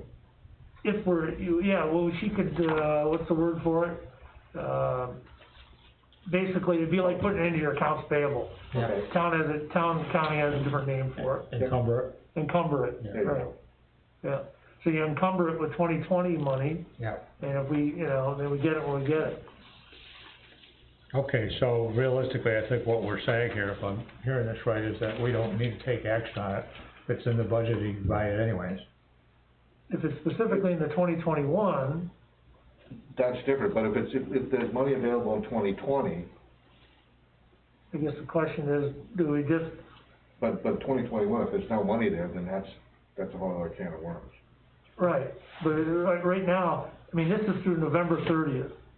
We're now halfway through December, there's only 2 weeks left. Yeah. So I'm sure Nicole, what are the odds of some of these line items under DA and DB having a large enough balance to handle the purchase of the plow? Yeah. I would think Yeah. a real good chance, especially when percentage-wise, when you look at some of these, there's like on the machinery CE, top of page 6, there's over 50% of the budget So still. if you look at the bottom, total DA, Right. 77%, total DB, 75%, so there's, Yeah, knows what's happening well, with this, there now. was 30 days left Right. when this was put together. but I'm just saying, it's gotta be at least 10% left, Yeah, you would think. which is way more than $6,500, or I would- $6,200, whatever it is. I would have to believe that. Yeah, I mean, Should we make a motion to go ahead and tell him yes, to Yep. go ahead and pay that, or? We'll talk to Nicole, see if there is money available. Well, I don't even know if he really needs to talk to us. well, the thing is this our last meeting of the year? That, I was gonna bring that up. I think she might need to do a meeting in the last week just for an hour to do a few things. Cause I know that a lot of boards will hold a meeting, A final literally meeting. the last business day of the year, To close. just to do transfers among funds. And so like the 30th is a Wednesday, 2 weeks from today. Yeah. 31st is New Year's Eve day. And there was another reason, Bob, that we talked about adjourning this too, that you and I talked on the other day on the phone. Well, what we talked about is if you're gonna work on the pending litigation, you're gonna want to be able to have a series of executive sessions. So in order to do that, you have to adjourn your regular meeting, you can get there and then go into executive session and come back out. That's what we talked about. So I think just to be safe, we should, at the end, adjourn this till the 30th. Right? And be able to do budget transfers Yeah. and okay. But in the meantime, as Sandy asked, do we do a motion to approve the purchase of a 10-foot plow to replace that other one? Yeah. Yeah, I'm okay with that. You sure you got the money? And I don't know, whatever, I wouldn't put the foot in there, I would put the state bid 6,200, because the one that we have is a 10, I don't know if he's replacing it with a 10, but maybe he is. I would think. Yeah, no, just a technicality. Okay.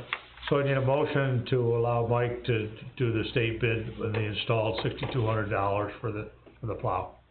I'll make that motion. Motion by Sandy, second? I'll second. Second by Ron. Any further discussion? All those in favor signify by saying aye. Aye. All those opposed? None. Try to Okay, get it in soon and get a bill for it soon. That's what would save a lot of work on Nicole. If he could get that right You in, need to call the talk- guy tomorrow and Yeah, get you the need to bill. talk to Nicole first. If there's money available, have at it. well, and he said on the phone that he was into Nicole's a couple days ago, Well, I and there mean- was money available. Yeah. Then, if I were him, I would just wanna make sure, but anyway, that's, okay? Are we finished with our discussion on the truck needs and what we're gonna do? I believe we are, right? We did a motion on that. That's not part of this plow thing, this is Yeah, we did. It was gonna go from the Yeah, we did the DPW to the highway. Yeah. And in the next 2 weeks, they were gonna have, Yeah. the recommendation was get the sander off Yeah, this week or next week or whatever, as soon as they can. yeah, And then it's available for wind emergencies. okay. So now we go to a zoning report, of which I don't have one. What's that again? Zoning report. Oh, okay. Mike, I think you have a copy of the water and sewer. Yeah, it's, yep, it's right here. It's again one of these, whoever printed these things out, they're tiny. On December 16th at 107 okay. Jay took his vacation in November. Since my last report, Jamie has replaced 5 sewer pumps. We prepared the plow trucks for the winter, did daily and monthly testings, and worked every other weekend in the water and sewer performing the daily requirements.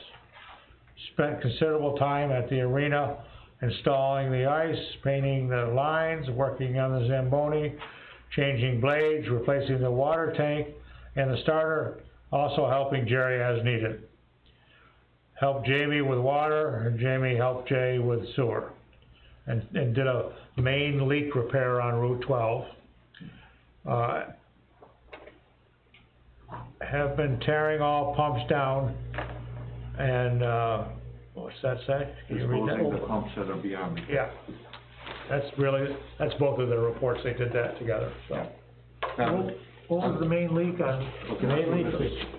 At, Pinehurst, Yep. was, well, in the Route 12 Water District, they've been losing a pretty scary high number of gallons of water, and he's been looking for months trying to find it. And they're right in front of the Pinehurst, and when they're where the valve goes into them, he just kinda suspected that was, and they dug it up a couple times, like, dug it up and looked at it, and it was dry, no evidence of some water. And so, time goes by, and then with this latest one, they actually fixed it. They dug it up again and looked at it, and what happened, when they pulled enough material away, the pipe just kind of lifted up just enough, and it pinched the crack. You couldn't tell, but you just kind of pushed down with the bucket of the backhoe, opened the crack up, and the water just came shooting right out. So they were able to fix that, and that was a pretty substantial leak. But they've taken readings since then, and they feel that there's no leak now? Well, no, there's always leaks. Yeah. And we were talking about this morning at our weekly meeting about that specifically. It's dropped down, but it's still between 10 or 15% losses industry-wide. Will tell you that's what we need to expect that. We're still above that, so there's still something out there that's got to find. He thinks there's still something out there. Yeah. It could, a million different things, and it's like if they have like mechanical joints, if it isn't pushed together correctly, the bolts aren't torqued exactly the way they're supposed to. When the contractor backfills a hole and they roll a rock up against it, and they compact down on it, you're not gonna know the issue. My concern is, if we buy 100,000 gallons from the village, and we sell 100,000 gallons to our customers, we're okay. If we lose 20-25% leakage, now we're buying 125,000, selling 100. Where's the money come from? Pay for the 25 that went into the ground. 15%. Is that going to be sufficient? Well, that's what we do. We charge 15% above what the village sells it to us to our users. I wasn't aware that was one of the reasons for the 15%. Yeah, that's part of it. Okay, sounds like it might be all of it. Different districts, you might eat it up. Okay. But that's what the intent of that is. You're right, you gotta pay for water, whether you sell it or not, that you buy. What happens if you have a major fire on Route 12? And you tap into those hydrants, which is great. Yep. And everybody on that road, their fire insurance should actually have gone down somewhat because of the proximity to a hydrant now. But again, that, Redwood Water District, that's happened several times. And to my knowledge, you just have to accept it. There's not a whole, you can't bill the fire department. You can't no, I'm not saying, but I'm just saying, that's something that needs to be, Yep. That's one of the reasons that we try to create and build these fund balances. yeah, I was gonna say, when you come up with a rate, you need to round up, so to speak. Well, that's why it's so important to get after these, make this loss as small as it can possibly be. Yeah. And watch our expenses constantly. The hell of it is you can't charge people excessively to, anticipate something bad happening, because that's not good either. Are there valves, main valves, in between, like, the pump station's over by the Valero station, right? Between there and the end of the line would be up by Price Chopper? It keeps going into 48. Right. How many valves are there? Like, if you wanted to shut off, somewhere like, by Garlock's farm, are there different valves in between where you can shut it off? Yeah, but until the Clayton line was put in, there was no water coming from that side. So it's nothing, it's just a really long pipe. So if they turn off any of those lines, anything downstream would get no water. No, I realize that, but I'm just trying to find out where these leaks are. But anyway. Tell me if You just have to look for evidence, No, but if you shut a main valve off and everything else is still running, okay? Like I remember Jim Donegan had a problem at the river edge. Well, 3 o'clock in the morning, you check his meter to see if it's running or not, because chances are that's when his least amount of usage would be 3 o'clock, 4 o'clock in the morning. So if there's any way to shut a valve down. I know you're coming from, one of the advantages of villages or any built-up area, they have a network of pipes. So there's, when you have loop system. Right. So you can always get fed from a different direction. Yeah. And in their case, they can turn something off. But ours was a dead end, right? Ours is a dead end, so we're You could. stuck. We can't really, well, if you turn it off, everybody downstream gets no water. Right, for half an hour. Yeah, if you could find it in half an hour. Well, no, I'm just saying, if you, to eliminate, in other words, you don't know where the leak is from the village of Alexandria Bay all the way to Price Chopper. Somewhere in between there's a leak. All I'm saying is you shut down part of it. If the leak continues, it's between that valve and the village.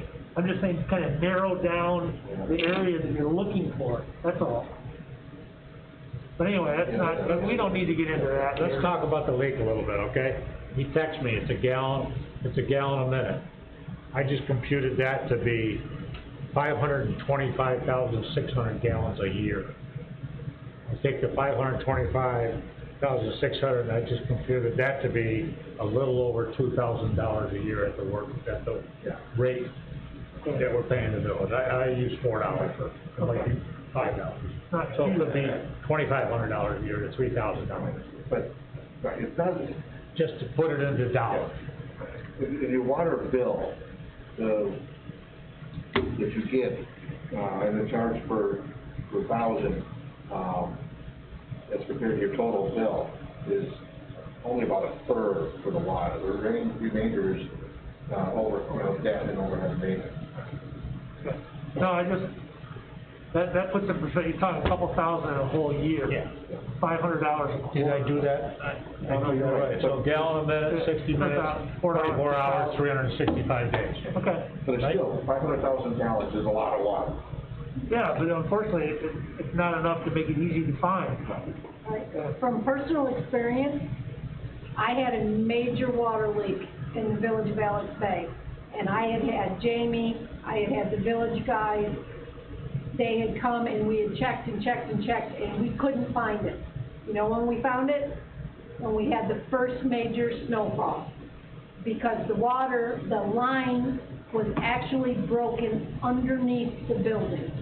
So So you couldn't see where it was dispersing or where it was coming from, and it was quite a long, you know, coming off of Cornwall and Catherine, it was a long stretch.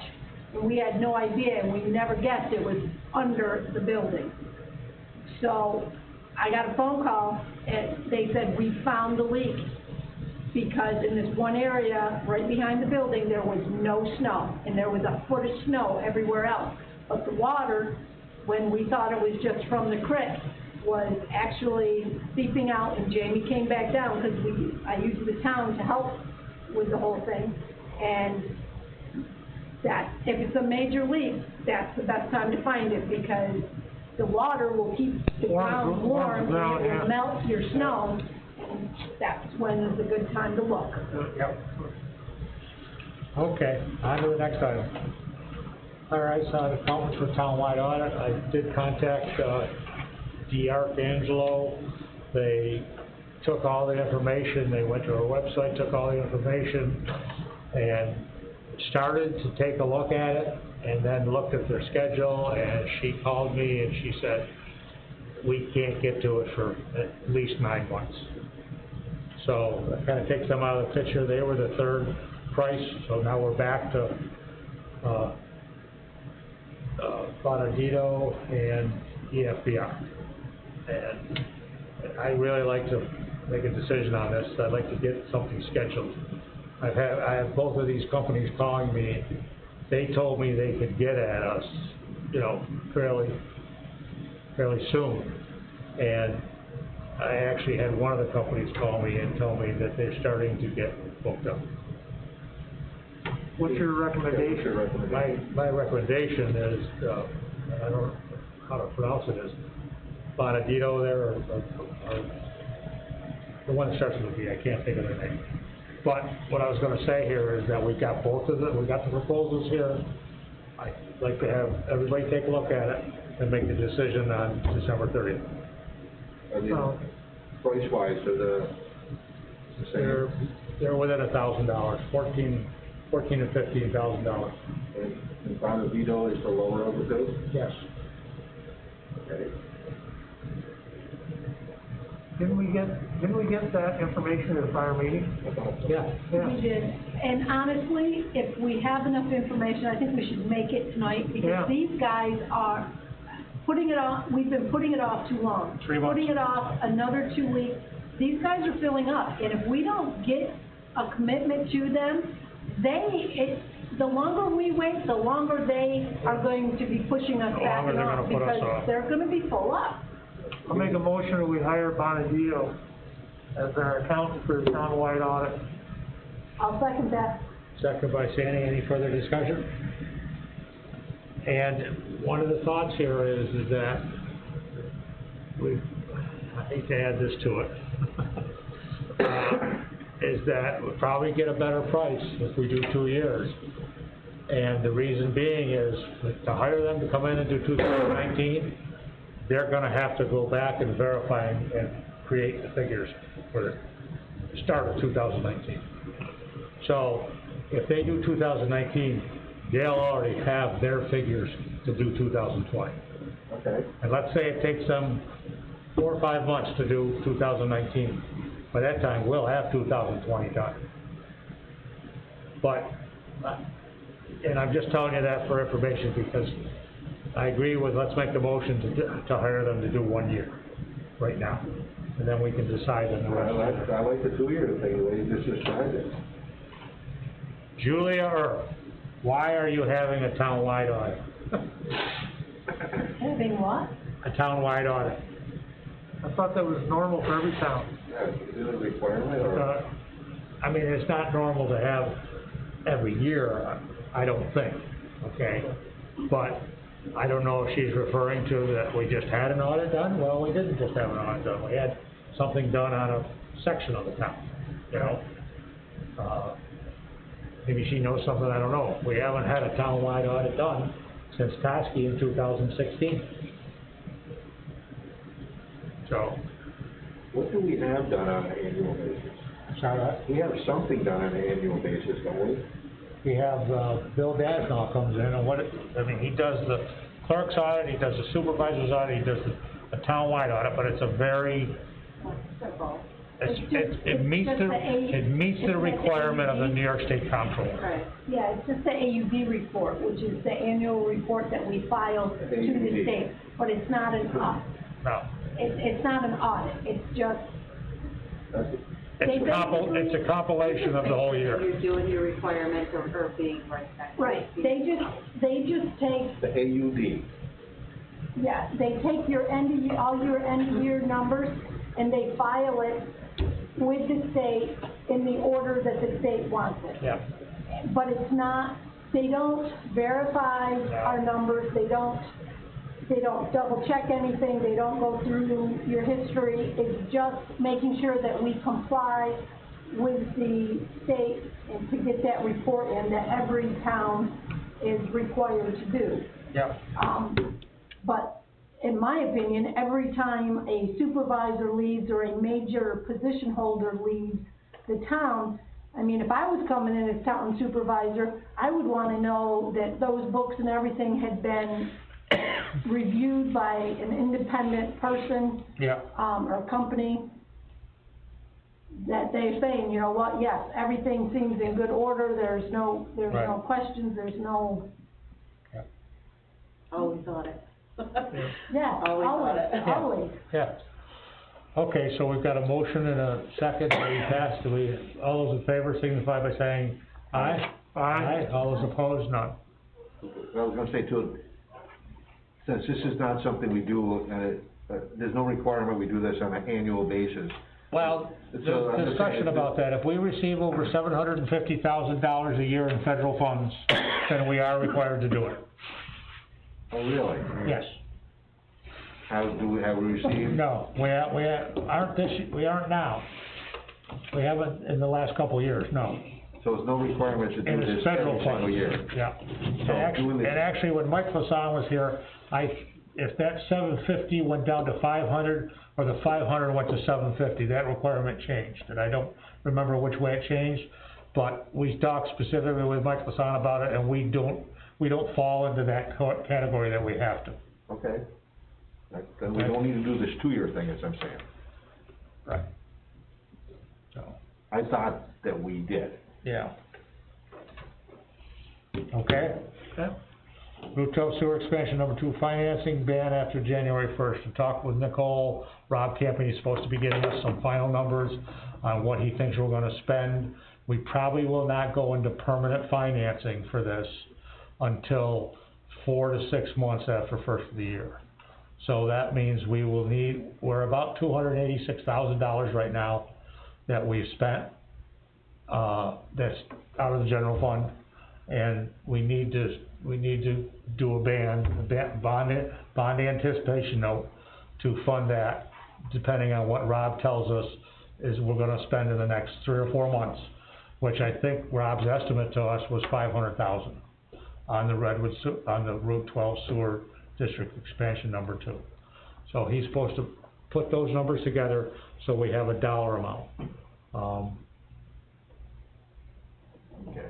As far as passing a motion tonight to do that, I don't think that's necessary. I just was kinda giving an update on where we're at, and that we probably will wanna do this after first of the year. Okay?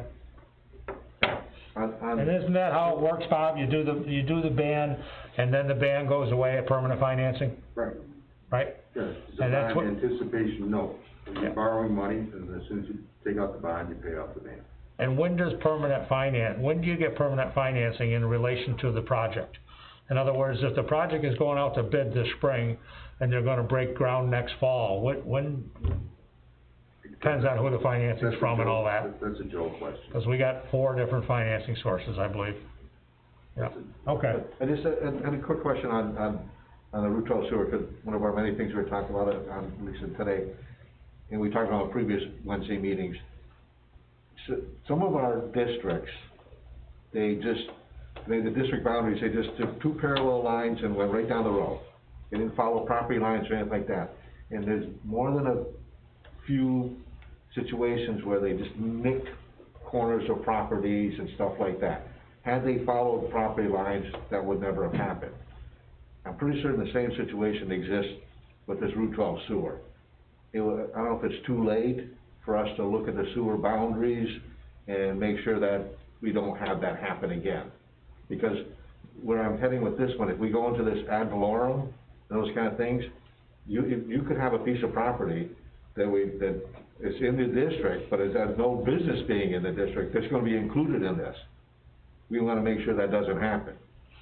I think when you form the district, Bob, the boundaries and all those things are very much decided and part of the forming of the district, right? Right, I mean, that's usually the engineer has the Yeah. input on that. Yeah. So I have a feeling these lines are, Well, we would, if it's not too late, we really need to make sure Yeah. that doesn't happen, yeah, because we could run into a situation here, okay. You have a Rob Campney questions? yeah.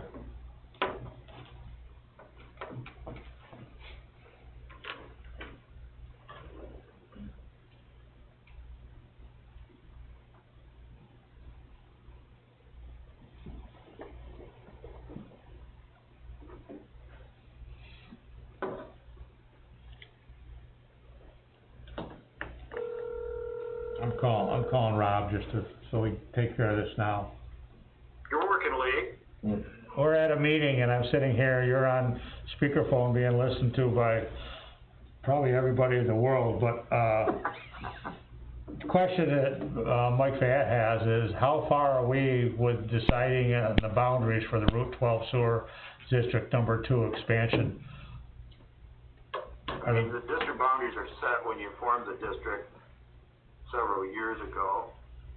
So, you know, the boundaries are set. That doesn't mean you can't expand it. Why do you ask? He's just concerned about the property lines and the boundaries being straight lines going up the side of the road, and we've run into some situations that we've seen in our other districts where it makes it tough, especially when you talk about ad valorem or benefit assessments, as far as the attached properties, right? We could affect properties that we don't, they shouldn't be affected.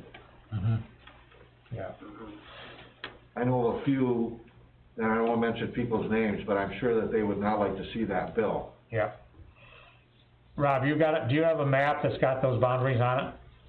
Yeah, we Yep. would. Yeah. Yep. I mean, it is a straight line. I mean, that's the way it was formed. So if you wanna change it, I'm sure there's a process, a legal process to amend it. I mean, that's a Joe Russell question, really. Yeah. You wanna change, Mike, do you have specific, No, he doesn't. okay. No, but I thought what I'd do is ask you to send a copy of that map to Mike's email tomorrow. Yep, I can email that to him. I can Okay. probably find it right now. And, send it off. Okay. That would be great. Okay. Thanks, Rob. Yep. Okay, No bye-bye. problem, bye. If you could forward that on to everybody? I probably already have it. But that doesn't change my question is, can we change it if there's problems? Because he's looking at it from his perspective, and that's fine, but we need to look at it in the bigger picture because it could cause other problems. Yeah. It'll be interesting to see how many potential problems there are. Yeah. There's only one or two, or if there's a dozen, or, and what's the magnitude of them, you know? Yep. So, I'll show you the tax map. Yeah, no, I understand what you're saying. Somebody might have 50 acres of land, and they're in the boundary by 10 feet. Right. Well, we have one, for example, in the Redwood Water District. You go down number 6 road, I don't know what the name of the side road is, but there's a piece of property there that's so large that when they take this parallel line along Route 26, it cuts a corner of it. Mm-hmm. So they are in the Redwood Water District. They have no business really being in it. No, I understand, yeah, okay. Okay, amend the Redwood sewer ordinances to allow outside users. We talked about that last time. You were working on that. Right. Okay. Dates and times for union negotiations, I've been asked. Have you guys set anything up yet? No, and this is for this is going ahead, right? That's why we're having another meeting Yeah. on the 30th. Yeah. that's You what wanna we can talk about what. Talk about it now, or do you wanna, probably best to exchange it with, Yeah, I'll talk about it with emails when you can look at your schedules, email Jim and we'll see. okay? Yep. Okay. Highway Department t-shirts and jackets, they got 2 price quotes. I got one from Garlock's and one from McQuaid and Bannigan. Nicole went online and she looked at 3 other places today, and she said McQuaid and Bannigan is definitely the best price. To answer Mike's questions, they are definitely safety orange, quote unquote, shirts. And the cold weather jackets, the total price is $1,036.36. And that's for everybody. That's for everybody, that's for 9 people. Any other questions? I need a motion to, allow them to purchase these shirts and jackets. If that's we've got multiple quotes and that's the best price? Yep. I'll make that. Motion by Mike, need a second by John. Any further discussion? All those in favor signify by saying aye. Aye. Aye. All those opposed? None. Brett, what's the price on that? 1036.36. Okay, thank you. Okay? Insurance for 2021, I just had a question on I put the insurances here in front of everybody. We've got some added equipment and different items that have gone on. We did not put this out to bid. We put it out to bid last year, and we saved a few $1,000s last year over the year before. You guys see the prices for $47,291, and there was a terrorism clause in here that has a price of $914 a year that we have not ever taken before. I didn't want to say no without having the board realizing what. Terrorism? Huh? Terrorism, yeah. What the heck does that cover?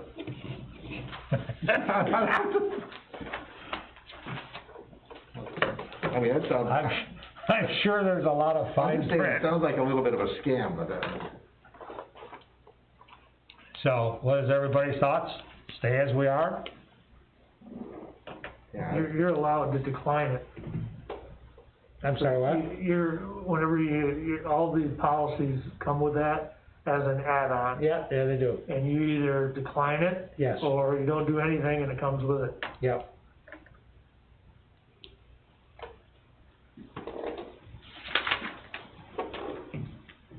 So basically, you're self-insuring for acts of terrorism, certified acts of terrorism.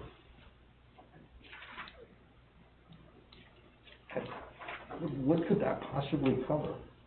It should be in here. They blow up our building. Okay. You should know that where coverage is provided by this policy for losses resulting from certified acts of terrorism, such losses may be partially reimbursed by the United States government under a fund established by federal law. Right. There's $100 billion cap. If you go to that last paragraph. However, Yep. your policy may contain other exclusions that might affect your coverage, such as exclusion for a nuclear event. I think we got bigger problems than that. Wow.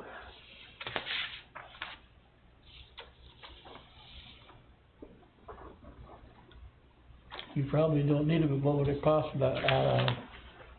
$914. Probably don't need it. No, I think I can.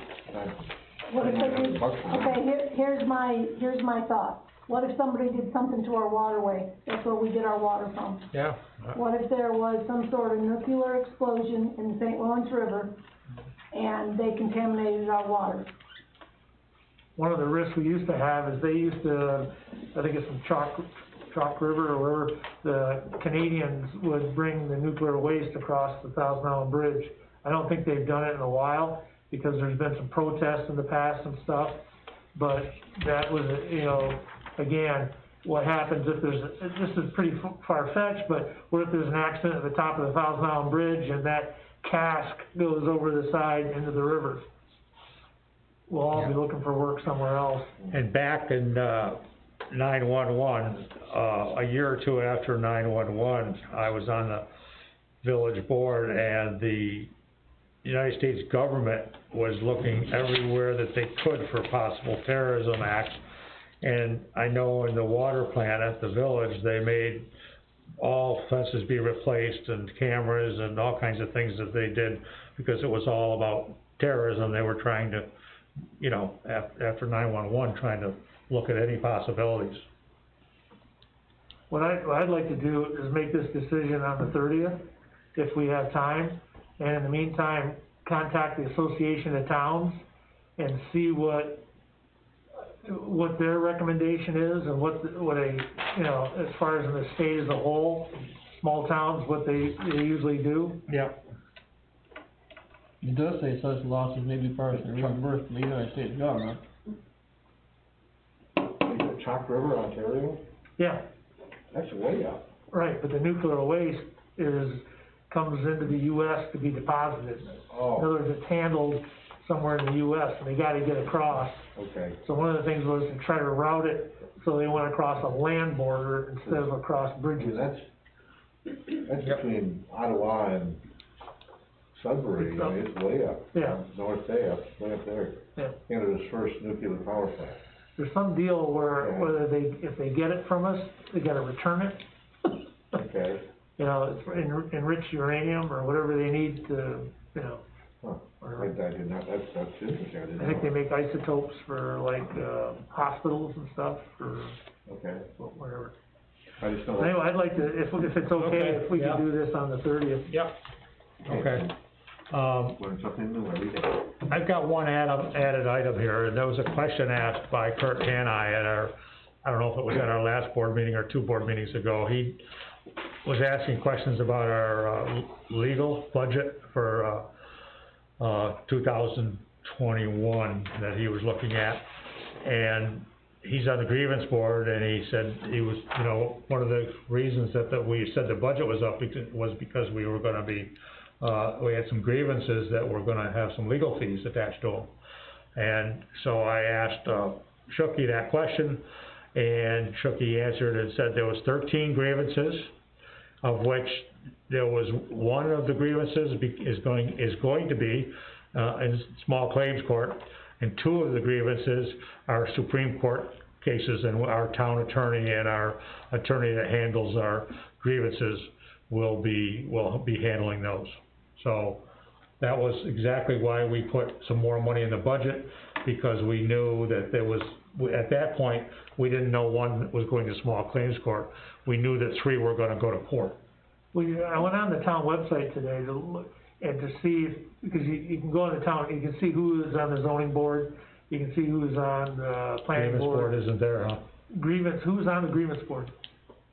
Kurt Hanai. Kurt and I, Kevin Leeson, Dion. Sean Thomas. Okay, so Kurt is on the grievance board? I believe I so. believe so, yeah, I think it's Dean Honeywell, Sean, I have it right on my desk there. So I guess this kinda goes back to my question earlier about the complaint about the flags from a gentleman who was involved with the Legion. And so how is it that one of our grievance board members is not aware that one of these court cases are caused by decisions that are made by our grievance board? Because if they agree with the grievance, there's no court case. Right. So I guess if Mr. Hanai is one of the members of the grievance board, I'm kinda puzzled as to why he wouldn't realize, and I'm not saying they made bad decisions, hopefully it's gonna stand up in court, but the decision that I'm assuming he's part of, since he's on the board, generated these court cases, so I'm a little puzzled as to why he wouldn't already know that, but Yeah. I'll file that one with the other one. Okay. Plus, we also have this ongoing lawsuit that's been going on for 2 or 3 years, right? Yep. That just seems to keep coming, Yeah. cost us a fortune. Yep. Yep. Okay, that's all I have. Does anybody have anything else? We've got a reason to go into executive session for pending litigation, which you need a motion to do that, but does anybody have anything for the regular meeting? I got a quick, the number 17, did we address that? Oh, yeah. Yes. Okay. Bob's been looking at that and gonna come back after first of the year, hopefully. I think you told us there's a couple different ways we could do that. the outside users. Right. Well, no, it was bring them in the district or do an outside user agreement. I think we decided an outside user agreement is a better way to do it. That's what you decided at the last meeting, you'd rather do that, yeah. Okay, just to kind of expand on this, currently, we do have some users that are outside of their respective water districts. Yes, we do. So what you're drafting would address them as well? Right, I think, I don't wanna misspeak, but one of the water districts does have a clause that allows outside use. Okay. But I wasn't gonna look at all the districts. If you want me to, I can, but. Well, I'm just, it would be really good if we have something generic enough that could, because we're eventually gonna pull all these ordinances into a single ordinance with specific things for each district, but that the language would apply to everybody.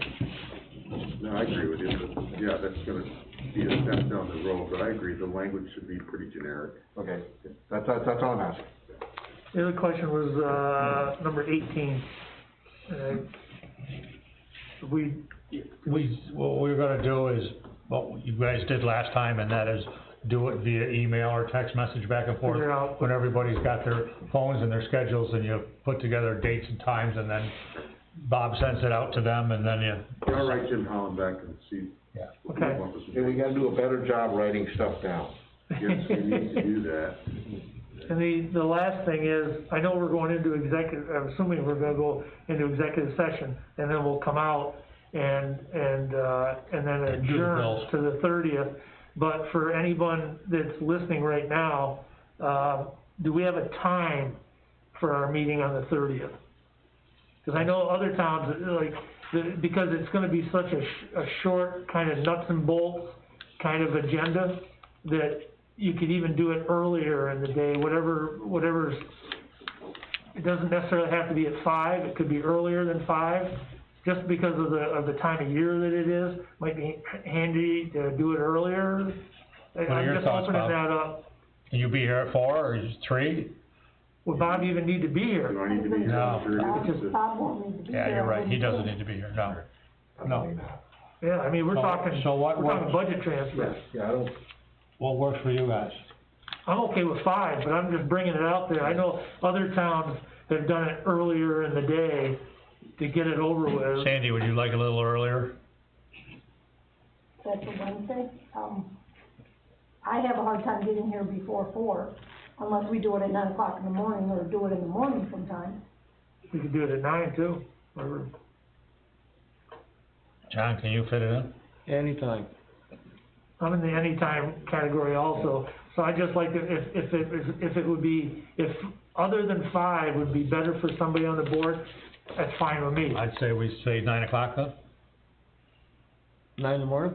if Yep. that's preferred. Yep. that works, I'm okay with that. Okay. That might actually be the smart Taken thing. care of, for the Thanks. most part, is budget stuff, right? Yeah. Yep. That's, that Especially if you're terrorism going insurance, somewhere, what's that? Especially if you're going somewhere. Yeah. To get going. So we're gonna adjourn when we come back out of executive and do the bills and stuff, we'll adjourn to 9 o'clock on December 30th, Right. okay? What day of the week is that? Wednesday. Wednesday, 2 weeks from today.